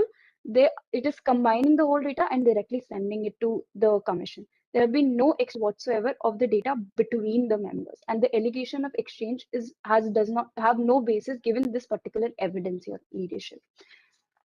If Your Leadership is satisfied with the submission that has been made, the Council shall be now proceeding towards the second submission, where it shall be proving that there is no agreement, it has not it has not been implemented, and in arguendly that there is no AEC also. If your lordships are satisfied, much obliged. Proceed towards the second submission that exchange of price-sensitive information in the present case does not amount to violation of Section 3.3. The premise of the present argument shall be in threefold. That first, there is no agreement of coordination among these opposite parties. Second, there was no implementation of any agreement if there has been any agreement. And third, in arguendo, assuming but not conceding that there is an agreement, however, it has neither caused or is not likely to cause appreciable adverse effect in the present case, Your Lordship. Your Lordship, if I may draw your attention to Section 2B and 3.3a, which talks about 2B talks about agreement and 3.3a talks about the agreement with respect to the cartel. Your Lordship, under Section 3.3a, it talks about that the agreement that is entered into between the enterprises, I'm skipping the middle part, including cartels, which directly or indirectly determines purchase or sales price. Your Lordship, this particular phase that there has to be the agreement which determines the sales or purchase price, Your Lordship. So there should be one agreement. The agreement shall be of determination of prices, and the prices in particular shall be sale or purchase. Your Lordship, in the present case, there was no agreement to determine sale prices. Notably, Your Lordship, the email that has been exchanged by these opposite parties have been indicated on page number 22 of the moot proposition. If The researcher please direct to the same 22 of PDF. Your Lordship, it is to be noted that in this particular email, with that is sent from Sanya, researcher, could you please scroll down a little? Yes, Your Lordship, the highlighted part, the final price hike for 20-pack log cigarettes will be in 82 Walton francs. Your Lordship, it is a Your Lordship, the email indicates the companies formed a consensus or price hike request. No consensus has been formed on the sale prices, Your Lordship. It does not indicate that they have determined the sale prices. And Your Lordship, it is to be noted that this consensus on price hike was only because the FTA did not use to enter in individual please. If I may draw your attention to page number 9 of the moot proposition. Then, researcher, could you please direct to the same? Isn't it a very simplistic argument to say that the price hike agreement does not has a bearing on determination? Also see the beer cartel case, where I think this issue, as what ma'am is pointing out, has also been put in, that discussion of price hike can be fatal. Para 139 of the beer cartel case. The argument is to be accepted. Don't you think it will become very easy for the participants, cartel participants, to game the system by agreeing, by discussing something and then actually implementing something which is slightly different from what it is discussed? So while any exchange of commercially sensitive information by itself may vitiate the sanctity of a competitive process, so how do you safeguard against these hazards? Your Lordship, I acknowledge your concern and would like to point out first that Your Lordship, distinguishing the beer cartel case from our case, and Your Ladyship, I shall be answering your question in furtherance. Your Lordship, in that particular case, if I be specific, the similar stance has happened in the Rajasthan, where there was a consensus of final prices that was sent to the state corporation, and the state corporation denied the request, and accordingly the commission held that this particular part of implementation is also completed, since you have decided on the final price and then sent it. Your Lordship, in this particular case, there was determination of the prices. If the Chief please may direct to the paragraph where this, yes, the table is shown. Your Lordship, it is to be noted. Can you please zoom it a little? Oh, scroll it a little up. Your Lordship, in this particular beer cartel case, what has happened that there was this information. Firstly, they all filed an individual piece, and they all stated past prices. They added the increase, and they gave the final price as well. Your Lordship, as it has been given, they gave different price hikes, and also concluded that what will happen if they increase that much price, what will the final price. So they submitted that request. Only part that was left with the state corporation was to accept it, and it would have got implemented. However, in the present case, Your Lordship, this is not the case. We have given a price hike request. No past and no future set according to the price hike have been settled in this particular moot proposition, factual matrix. Your Lordship, it is to be noted that implementation, or this particular implementation part, which the commission has referred in the beer cartel, that it amounts to implementation when you submit this particular request to the state corporation. The difference is, Your Lordship, here they have given final prices. They would have implemented there was nothing left in the hands of parties. In the present case, this has not happened. So we have just given a consensus price hike request. Once it gets approved, then we get the decision to decide on the prices that under that maximum price, what prices that we all have to charge. So the price hike request was in consensus. However, there is no evidence on record, or there is no circumstantial evidence which shows that after this request was being made, we contacted each other, we determined the prices, and then we implemented. Your Lordship, even an attempt to implement was not done. So therefore, if I and my team is on the fact that we shall do it, but however, we do not act act in furtherance of anything like that, then it would not even likely to cause appreciable adverse effect in the competition, Your Lordship. So I distinguished the beer cartel case with us that there was determination of sale price and it was amounted to be implementation because there was nothing left with the parties. However, in the present case, there's still they only sent the price hike request and the price hike request has come. They are yet to be decided on what will the prices that will be charged in the market.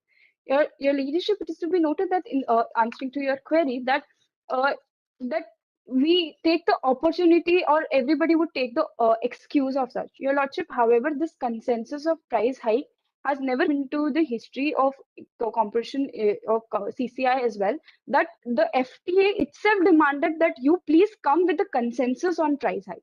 In the present factual matrix, if the researcher please draw the attention to page number 9 of the moot proposition, paragraph 18. Your Lordship, in this particular factual matrix, the line which has been highlighted, I'll read out the whole line. The VT on some occasion took the issue price hike to FTA on behalf of all the cigarette companies, as against the cigarette companies independently going to FTA. Because historically, the FTA would not entertain individual pleas by the cigarette companies and wanted an industry consensus on price hike. Your Lordship, in this present case, the authority itself has demanded the consensus on price hike, and Your Lordship, being aware of the duty that as market players, we do not have to commit any anti-competitive conduct as far as this coordination thing is related. Your Lordship, we have not coordinated on the final prices. We had made a consensus that yes, that is the maximum price that we should demand because we all need some extension. However, did not determine the sale prices, and we were thereby obliged, in sincere apologies, we thereby completed our duty to not to contravene these sections, Your Lordship. If Your Lordship are satisfied with the submission, I shall be proceeding towards the second limb, Your Lordship. Your Lordship, it's to be noted that mere exchange of information does not establish an agreement, Your Lordship. As I've already pointed out, Section 3.3 requires an agreement which shall be of determination of sale or purchase price. Your Lordship, you are on mute. I sense a query part. You have read the section 3.3 the way you wanted to read it, but holistically, if you read it, you said any agreement entered into between enterprises which directly or indirectly determines sale or purchase price. But you have missed out a very important aspect, which is that engaged in identical or similar trade of goods. Do you dispute that you and the respondents were in different business? Certainly not, Your Lordship. We do not dispute the particular fact. That is one. Number two, it also says including cartels. And section 46 only talks about cartels. It does not talk about vertical agreements, does not talk about abuse of dominance. Then where is this argument? It is, I think, only for the sake of argument, what arguments are being made. But if I read, because I am relying upon what you started off with section 3.3, I am only trying to establish that you have read it the way you wanted to read it, whereas you have missed out very important points. That is including in cartels in identical business. It is not a vertical agreement. It is not an abuse of dominance. It's a section 46 matter. It's an agreement which is even unenforceable in law is an agreement. Where are you trying to drive us to believe that the exchange of information of WhatsApp messages, emails, etc., do not constitute evidence of cartelization?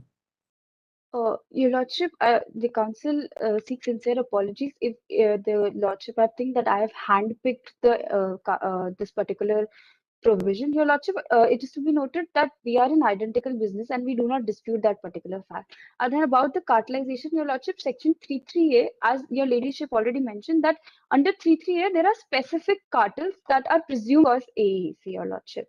And Your Lordship, as per this particular moot proposition, as we are dealing under 3.3a, Your Lordship is arguing on the particular fact that we have not determined, even if you think it is a cartel, we have not determined the sale and purchase prices that is required to prove the violation of section 3.3a, Your Lordship.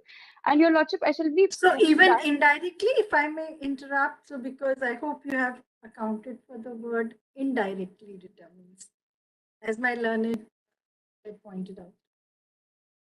Your Lordship, the Council acknowledges the concern and would like to point out that in the present act, we are not in the position that we could determine the price itself. Your Lordship, the ultimate authority is the FTA who regulates the whole market. So even we exchange the information, we are not in a position that we could determine indirectly of the prices, and it could cause appreciable adverse effect. Therefore, we have not violated Section 3. We have not been into any agreement that could actually cause appreciable, because the FTA is the final authority which determines the price. And even if we share the information with each other, still we are not in a position that we could indirectly also make a conclusive decision. All the decision of the policy, of all the decision of the markets are in FTA. It is a highly regulated market, Your Lordship. Can you conclude so that your second speaker, because we are already running 18 minutes late, of course, due to our questioning, but however, we would like to see the speaker 2 also. Certainly, Your Lordship. Your Lordship, the last argument that, as the prosecution pointed out about the appreciable adverse effect, Your Lordship, firstly, it is to be noted that appreciable adverse effect have been caused by these market entities itself, Your Lordship. So, sincere apologies, Your Lordship. The Council just stated otherwise. Your Lordship, it's to be noted that no AAC has been caused by the opposite parties. Your Lordship, if I may draw your attention to the back application again, researcher, could you please turn back on that? Page number 19 of the PDF. Your Lordship, it is to be noted that they have taken the particular argument that it has the actions of the opposite parties have caused. Your Lordship, it is to be noted that the allegation of cartelization is with respect to cigarettes, cigars, and roll your own. Your Lordship, the entities which have excluded the market were not even dealing in this market. Three entities, that is Super Sniff, Claus, and Tigris, were dealing in pipe tobacco and snus. So none of the actions of the opposite party could even impact the players who were not in the market itself of the alleged cartelization. Secondly, Your Lordship, the reduction of PMI share was merely a market condition which has caused. If I may draw your attention to page number 12 of researcher, could you please take it? Your Lordship, the market share of PMI started declining from 2011 itself, Your Lordship. It is not in the period itself. However, it is from the period before cartelization. So it is mere market conditions, Your Lordship. Lastly, Your Lordship, it is not a market where first mover advantage would work, or the person who are not able to adhere to the taxation would actually be able to survive, because it is a highly regulated market. It has high incidence of taxation. Therefore, the result of the corruption and the exit of these players are not because of the conduct of opposite parties. And secondly, PMI's market share started reducing from 2011 itself, and it was only the market conditions, Your Lordship. If I may summarize my issue pertains to that there is no agreement because the entities have not determined the prices, and all of these particular factual matters, it only use the word discussion and it discusses. So we have not formed an agreement whatsoever. We have not implemented anything because we were not in power. Thirdly, Your Lordship, since we are not in the power, we cannot cause any appreciable adverse effect in the market. And as the prosecutor pointed out, that we have not caused, as already mentioned, that these were only the market conditions which led to these players out of the market. If Your Lordships do not have any further query, the Council seeks the permission to invite her co-counsel. Thank you for your patience, Your Lordship. It was an honor arguing before this Honorable Commission. Yes, thank you very much. A very good evening, the members of Commission. If your Lordships do not have any further queries regarding the submissions dealt by my co-counsel, the Council shall seek the permission to directly proceed with the third and fourth submission. Much obliged, your Lordship. Proceeding towards the third submission, that for the purposes of the present cartel, BAT and Imperial do not constitute a single economic entity. Your Lordship, before proceeding towards my submission, I would like to respond to the cases that the prosecutions have relied on. Your Lordship, they have relied on 5 cases, that is Ultratech Cement Combination, the Aditya Birla as well as Grasim Industry Combination, the Agrium Potash Corporation combination and Lakshadweep Telenor combination for showing that 26% 26% voting right is a negative control, Your Lordship. The CCI on 2 occasions has explicitly stated that the rules of combination or the definition laid down under Section 5, explanation A and B of control and group do not apply to cartel cases under Section 3, Your Lordship. So their arguments that 26% voting rights, which is mentioned under the definition of group under explanation B of Section 5, clause clause 1 does not apply to the present case. However, Your Lordship, the CCI in the Delhi Jal Board case itself has stated that the relevant test should be of de jure and de facto control rather than the rules of the combination which are laid down under Section 5 explanation A or B. Thereby, the Council shall be highlighting how, for the purposes of the present cartel, BAT does not have de jure or de facto control over Imperial. And secondly, the Council would be pointing out that how circumstantial evidences in the present case do not indicate that both of them have acted as a single economic entity.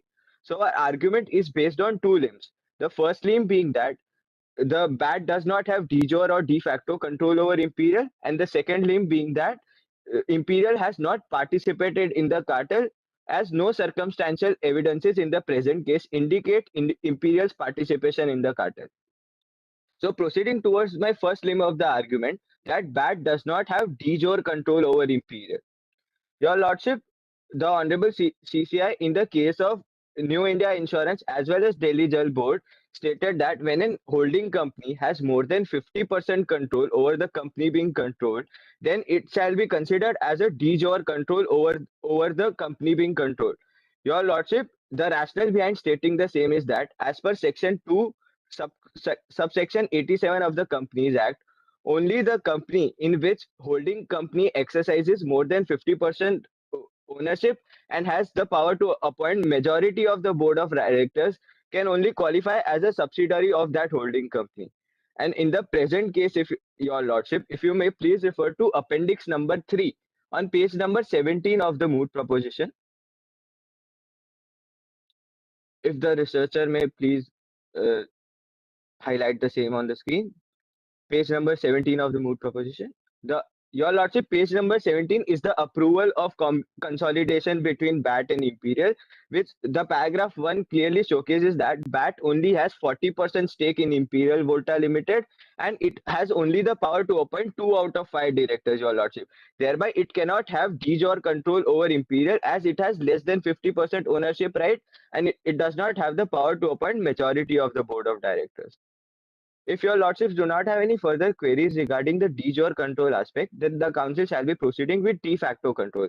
That how BAT does not have de facto control in the present case over Imperial. May I proceed, Your Lordship? Much obliged, Your Lordship.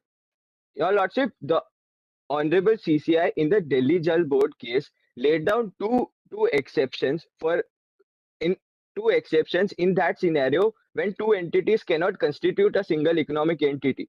Your Lordship, the Honorable CCI stated that the operational realities must be seen when analyzing de facto control, and 2 questions must be noticed: whether the companies are representing themselves as a single economic entity or not, or whether the companies are competing with each other. Your Lordship, in the present case, both of these exceptions to the rule of single economic entity apply, as Imperial and BAT have never represented themselves as a single economic entity, whereas on the other hand, they have always represented themselves independently. This can be highlighted from the basis of 2 facts. The first fact being that if you may please refer to paragraph number 8 of the moot proposition on page number 4. Your Lordship, in the present case, the consolidation between Imperial and BAT happened in the year 2011, and BAT and after that consolidation, Imperial and BAT remained independent members of VTA. And in the year 2014, if you may please refer to the highlighted line, citing abuse of power by Stella within the larger VTA body, Imperial exited the VTA in September 2014. Your Lordship, Imperial exited the Voltan Tobacco Association, and BAT still remained the part of that Voltan Tobacco Association. And your lordship, if you may please refer to paragraph number 15 on page number 7 of the moot proposition. Your lordship, the present alleged cartel pertains to the fixation of prices. Your lordship, Imperial, in its response to the DG report, stated that all of that pricing hike request or any price revision that it has undertaken in the present case was made independently to the FTA. Your lordship, in the present case, the members of VTA, including BAT, made joint representation with regards to price hike to the FTA. However, Imperial never made joint representation along with the members of VTA. It always made independent representations to the members to the VTA for price hike request, your lordship. So in the present case, Imperial always acted independently of BAT, and no circumstantial evidences in the present case indicate that BAT and Imperial have acted together as a single economic entity. Your lordship, now proceeding towards the second exception, that if both of them deal in competing products, then also they cannot be, if both of them deal in competing products, then they cannot be said to be a part of single economic entity, your lordship. Paragraph 5 clearly states that Stella, Arboris, BAT, PMI, and Imperial. BAT and Imperial are to be noted, your lordship, manufacture and sell a complete range of tobacco products. Thereby, your lordship, BAT and Imperial are direct competitors of each other as they deal in similar range of tobacco products. Thereby, both the exceptions that the CCI laid down in the Delhi Jal Board case apply to the present case. That the entities have always acted independently, and secondly, your lordship, both of the entities are competitors, your lordship. Thus, the BAT does not have de facto control over Imperial. Now proceeding towards the circumstantial evidences, your lordship. Your ladyship, you are on mute. I am sensing a query on your part. Much obliged, your ladyship. Now proceeding towards the second limb of my submission, that no circumstantial evidences in the present case indicate that Imperial has participated in the present cartel. Your lordships, the counsel on behalf of prosecution have heavily relied on the case of Meru Travel Solution versus ANI Technologies. Your lordship, we agree to the fact that the CCI in that case stated that a presence of a common investor may be an indicator of decisive influence over the company being controlled. However, the CCI stated that there must be any evidences supporting that indicator. If there are no evidences in support of that indicator, that investor would not be said to have material influence over the company being controlled. Your lordship, in that case also, SoftBank had 27% stake and the power to appoint 2 out of 17 directors. Your lordship, as there was no evidences in the present case that SoftBank did not exercise its material influence over Meru as well as Ola, your lordship, that is why that case was dismissed, your lordship. So the CCI had laid down that presence of a common investor is an indicator, and there must be any evidence in furtherance of that investor has acted or exercised his material influence over both the entities. In the present case, no evidences indicate that the presence of a common director or BAT in question directed or influenced the decision making, or even as matter of fact, no circumstantial evidences in the present case indicate Imperial's participation in the present cartel. Your lordship, it is to be noted that the VTA, that is the Voltan Tobacco Association, is the alleged platform for the facilitation of this cartel. Your lordship, and the period of cartel is from 2015 to September 2020. However, Imperial had left that Voltan Tobacco Association in the year 2014 itself, and no evidence at hand mentioned in Appendix 4 was forwarded to Imperial, nor any WhatsApp chat was forwarded in Imperial. So no circumstantial evidences at the present indicate Imperial's participation in the present cartel. If your lordship do not have any further queries regarding the submission dealt by the council on the aspect that BAT and Imperial do not constitute a single economic entity for the purpose of the present cartel, as BAT does not have de jure or de facto control over Imperial, and secondly, Imperial has not participated in the present cartel, then the council would seek the permission to proceed towards the fourth submission. If your lordship, much obliged, your lordship. Proceeding towards the fourth submission. Your lordship, before proceeding towards the fourth submission, I would like to clarify that the commission has made this question on the assumption that if BAT and Imperial constitute a single economic entity, then whether Imperial can be conferred similar leniency as BAT or not. We are not conceding to the aspect that BAT and Imperial constitute a single economic entity, as this question is based on that assumption that if BAT and Imperial constitute a single economic entity, so for the purpose of this fourth question, we shall be assuming that BAT and Imperial constitute a single economic entity, and whatever submission the council makes on the fourth issue would be without any prejudice to the third submission, as our first submission being that Imperial cannot be implicated in the present case, as BAT and Imperial are not part of a single economic entity. So we shall be dealing with the fourth submission on the assumption that BAT and Imperial constitute a single economic entity. Just one Your second. Sorry, just one quick question. You see, you cannot take contradictory plea on facts. You have to choose one. Now, if you have chosen that you are not single economic entity, then you can't say assuming that I'm this thing. It could be a matter of law. You could still argue, but Certainly, once you may plead to contradictory things. But when you come to your finally arguing, you have to choose one. So you make that choice, please.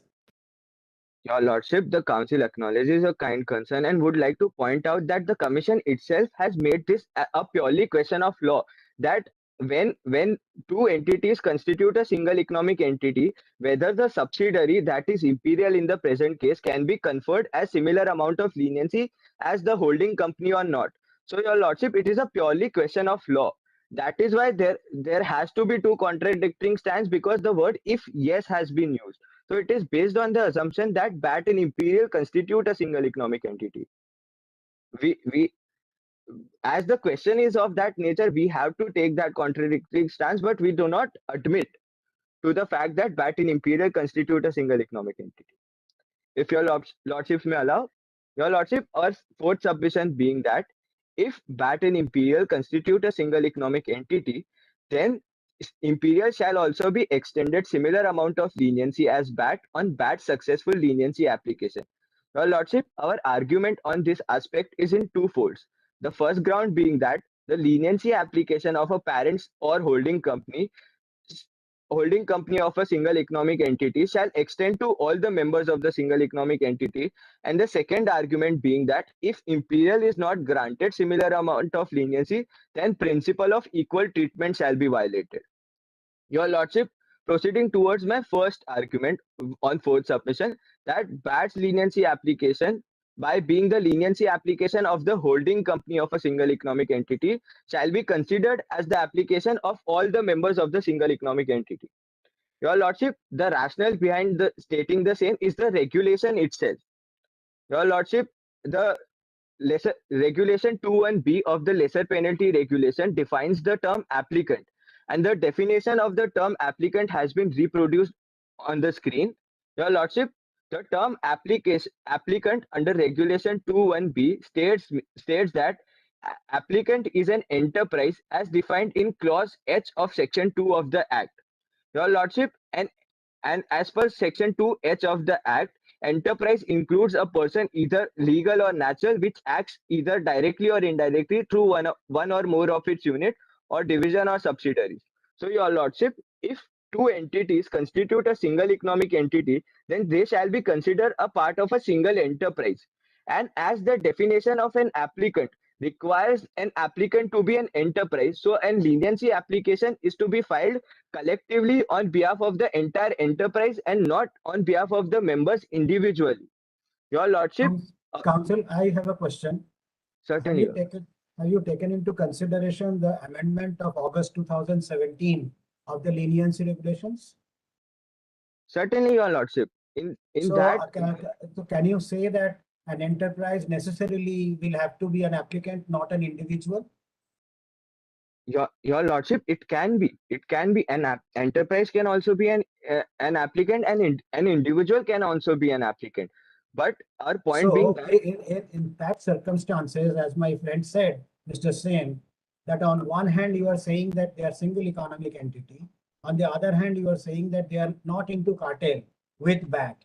In such circumstances, if I now visit the amendment to the 2017 leniency regulations, how do I make this argument work in your favor? Your lordship, the council acknowledges a kind concern and would like to again point out that we are not conceding to the aspect that BAT and Imperial constitute a single economic entity. However, as the nature of the question is such that we have to assume both of them are single economic entity. And your lordship, with regards to what an applicant can be, your lordship, an applicant can be either an enterprise or an individual, your lordship. The council acknowledges that fact. But when an application is filed by an enterprise, and as the word enterprise includes all the members of single economic entity, because the subsidiaries which are under the control of the holding company in a single economic entity do not have any separate legal existence because of the control of the parent company and because of inseparability of economic interest. Therefore, your lordship, when an application I have understood that a parent holding company's application would qualify the subsidiary to be also a co-applicant. But I am asking about the individual entities, individual responsible person in the holding company as well as in the subsidiary company. Will they not make separate applications? That is my question with regard to August 17 amendment. your lordship, they don't have to make separate application because the word and has been used and must include an individual. If the researcher may please refer to the lesser penalty regulation, the verbatim itself, if that can be shown on the screen.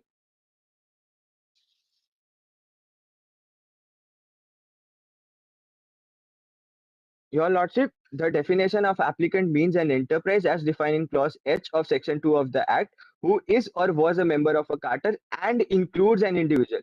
The individuals of a company do not have to file separately for leniency, your lordship. They are included in that leniency application. Are you reading 2017 amendment? Yes, your lordship. This is the latest one. It is the lesser penalty regulation with amendment.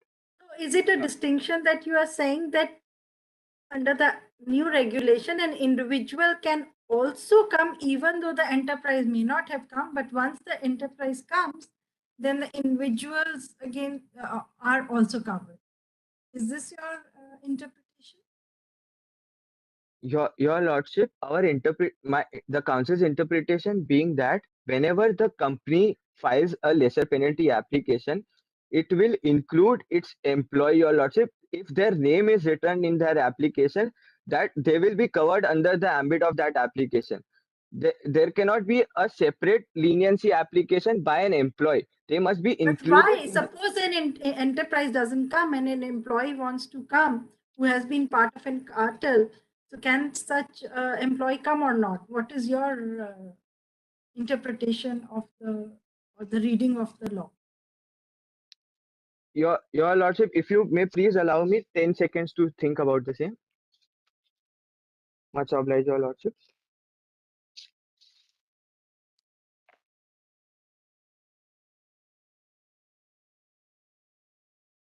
Your lordship, the separate application can be made because an applicant can be an enterprise as well as an individual, your lordship. So council's interpretation being that whenever a company files and includes the name of the employee, then it will be covered. But if the name is not included, they can file a separate leniency application, as happened in brushless DC fans, your lordship. The employees had filed separate leniency application too, your lordship. If that satisfies the query. Please proceed. Please proceed. Much obliged, your lordship. Now coming back to my argument that as an leniency applicant has to be an enterprise, it will cover all the members of a single economic entity. Your lordship, this was reiterated by the Honorable Court of Justice of European Union on 2 instances. The first instance being the Laufen. If the researcher may direct to the paragraph 114 and 115, Laufen Austria case versus Commission, and secondly, the General Court in the RW and RWD versus Commission. Your Lordship, the Court of Justice held that under the leniency notice of 2016, an application for leniency can be filed by the parent company on behalf of the entire undertaking. Your Lordship, the word undertaking is similar to enterprise, Your Lordship. The leniency application filed by the parent company or the ultimate member controlling the single economic unit shall be ipso facto considered as the leniency application on behalf of the entire corporate group, which constitutes a single economic unit. Your Lordship, in that case, in the Laufen Austria case, the parent company had filed the leniency application, and later on, as happened in the present case, the subsidiary was also included in that case. So the subsidiary had claimed that as my parent company is given leniency, you shall also grant me the leniency because we form a part of the single economic entity. And the commission acknowledged and accepted the same and laid down this ratio, Your Lordship, in that case. The same ratio was followed by the General Court in a very recent case of RWE versus Commission, where if the last 4 lines are relevant, as the subsidiaries / members of the single economic entity do not have any separate legal existence, but are considered as one single unit controlled and managed by the parent company, thereby no separate application on behalf of all the subsidiaries / member is required. One query, counsel. Do you think this will hold true even if they are competing in the same market? If horizontally, if they're competing, do you think this argument will still hold good? Your Lordship, if they constitute a single economic entity, then it will. If they won't, then it won't hold. So as we are answering that if they constitute a single economic entity, our simple submission being that if they form a part of single economic entity and form part of same enterprise, they will be eligible for joint leniency. However, if they are not part of single economic entity, they won't be eligible because they will be different enterprises, Your Lordship. Your Lordship, my time has been elapsed. May I get 2 minutes to summarize my submission and proceed with the prayer? I'll briefly summarize in 2 minutes.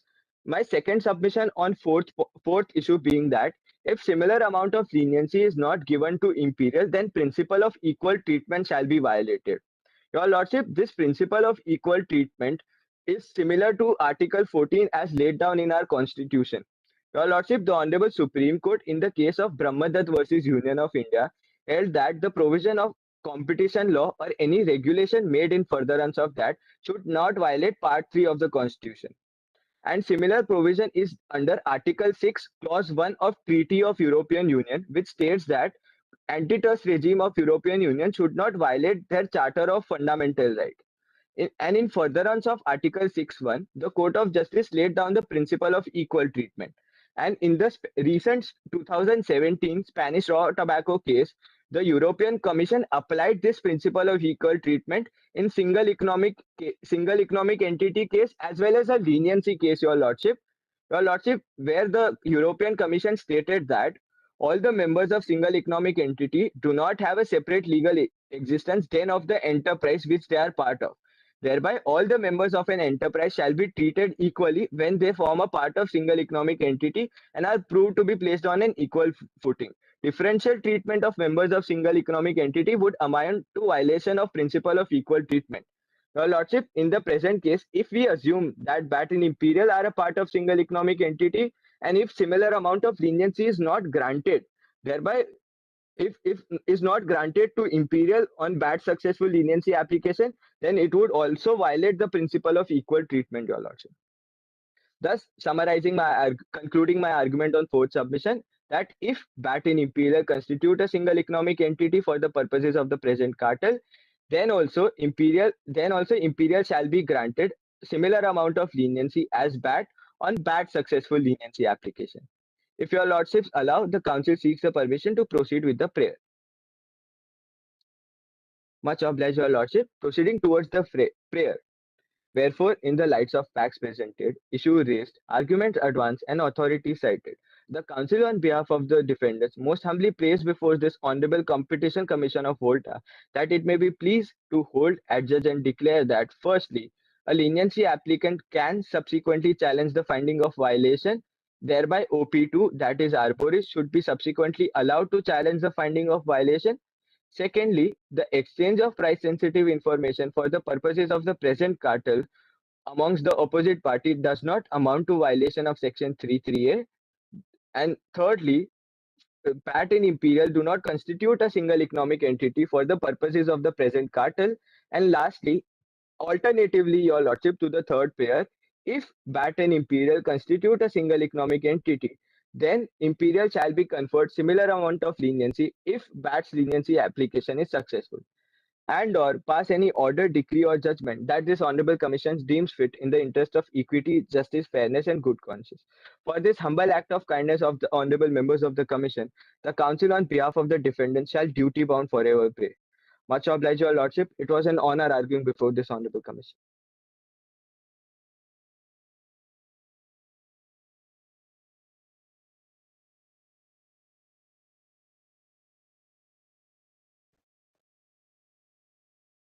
It's okay now. The prosecution may quickly give their rebuttal, if any. Can the courtroom officer confirm if I'm clearly audible and visible? Yes, you are. Much obliged. Your Lordship, despite the vehement submissions raised on behalf of the defendants, it is submitted there are a few concerns that have not been addressed clearly by the defendants. Your Lordship, the first concern is with regard to the Section 46 of the Competition Act, read with CCI lesser penalty regulations, are a special regulation to empower lesser penalty applicants to seek the benefit benefit of reduction in penalty. However, in the present case, the defendants have not been able to establish how they fulfill the obligations under Regulation 3 by non-cooperation and objecting to the findings of violation under Section 3, Subsection 3 of the Competition Act. Moreover, Your Lordship, it was submitted during the submission on behalf of the defendants that the regional commissioner demanded collation of data by the Bolton Tobacco Association. Your Lordship, a similar argument was also set up in the cement cartelization case and the beer cartelization case, where the CCI has rejected the contention and said that this does not allow the members to cooperate amongst one another and discuss price sensitive information. Your Lordship, it is submitted that in the present case, the counsels on behalf of the defendants have merely relied on the WhatsApp exchange to show that there was collation of data. However, your Lordship, under paragraph 12, clause 5 of the moot proposition, the representatives of the opposite parties have themselves admitted on meeting on several occasions to standardize pricing. Your Lordship, this has nothing to do with a price hike or a price revision request, as this shows clear intent on behalf of the representatives to meet and standardize pricing in the market of tobacco and cigarette manufacturing industry. Your Lordship, another concern that has been raised by the defendants is that the CCI has taken contradictory stance with regard to implementation of the prices and whether the mere exchange of information in itself amounts to AAC. Your Lordship, this has been settled by the CCI through the beer market cartel case, the industrial automotive bearings case, and the paper cartel case in its latest decisions, stating that mere exchange of commercially sensitive information is anti-competitive in nature and is likely to cause AAC in the market, and it falls well within the ambit of Section 3, Clause 1, which also prevents agreements that is likely to cause AAC in the market. Your Lordship, it is lastly submitted that the council, that the joint application of leniency is not accepted within any provision of the Competition Act or the lesser penalty regulations. The CCI itself, in the recent case of cartelization by shipping lines and maritime transport vehicles in January 2022, has admitted that there is no provision either under the Competition Act or the lesser penalty regulations to provide for a joint application by two entities. Therefore, with these questions that have still remained unanswered by the defendants, the council rests this case. It has been an honor arguing before your lordships. Much obliged. If Your Lordships may allow, the council would seek the permission to proceed with the sub-rebuttals. Your Lordship, the defendants shall rebutting all the 5 points raised by the prosecution. Firstly, with regards to how we would satisfy the obligation to cooperate even after objecting to the finding of violation. Your Lordship, CCI on several occasions, or I would like to quote that CCI has never stopped a leniency applicant to subsequently challenge the finding of violation, and in particular, as cited in the Nagrik Chetna case, Your Lordship, the OP4 explicitly challenged the finding of violation, and still it was granted 50% of reduction by the Competition Commission of India. Secondly, with regards to correlation of data, Your Lordship, we have three evidences at hand. Third evidence pertains to the correlation of that data that as my co-counsel highlighted, Ramya asked asked data from all and correlated the data and sent it to the regional commissioner as demanded by the regional commissioner. And the other two evidences are only pertain to the price hike because the DG in its report on paragraph number 12, point number 2, explicitly has stated that the mails which had been exchanged between the opposite parties were only exchanged to discuss price hike, Your Lordship.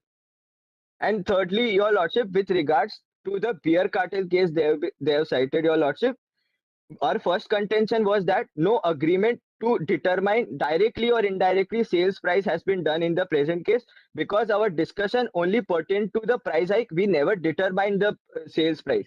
Secondly, Your Lordship, the we agree to the fact that implementation was not considered as necessary in the beer cartel case, Your Lordship. However, that matter has been appealed and a stay order has come on that order, Your Lordship.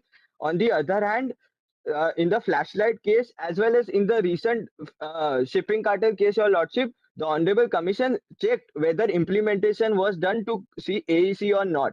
And Your Lordship, in the beer cartel case, CCI never stated that explicit per se rule applies to section 33A. Your Lordship, as stated by the Supreme Court in the Rajasthan cylinder case, that presumption of AEC under section 33A is a rebuttable presumption, and we can very well rebut that. Nobody can stop the defendant from rebutting that, Your Lordship. In the present case, no AEC has been caused. And lastly, with regards to the shipping cartel case, Your Lordship, in the shipping cartel case, two separate opposite parties who were competing with each other in all the products filed a joint application. There on the basis, and they seek the defense of a group. Your Lordship, CCI rejected their joint application on two grounds.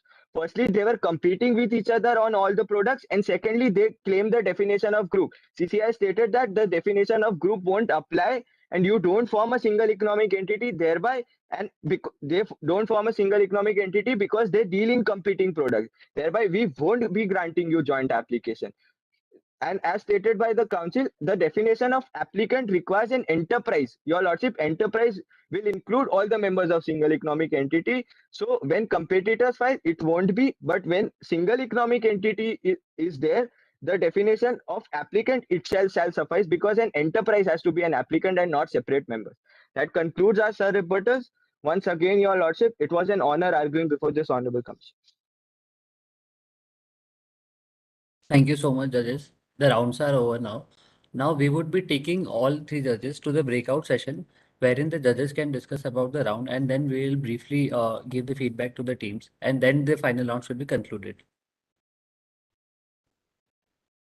There will be a pop-up session on pop-up on the screen of the judges to join the breakout session. No, sorry, what do you, I just want to understand in the breakout session, what do you want us to do? So you'll have to join that breakout session so that all three judges can discuss within themselves about the rounds. Okay. That will be a separate link. No, sir. A pop-up will be shown on your screen right now only to join the breakout session. Sure. It was a pleasure to hear everyone before we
We Interesting can begin. transition, I think, from this session to the other session electronically. So much is Yeah. being done so seamlessly, which is fantastic, and you all are doing an excellent job. Thank you so much. Thank you so much, ma'am. We can now begin with the brief feedback, and then we'll conclude the final round. Ma'am, you may go first. Okay, thank you so much. So I think we have witnessed an excellent session, and all of us, I think, got lost so much and got so engrossed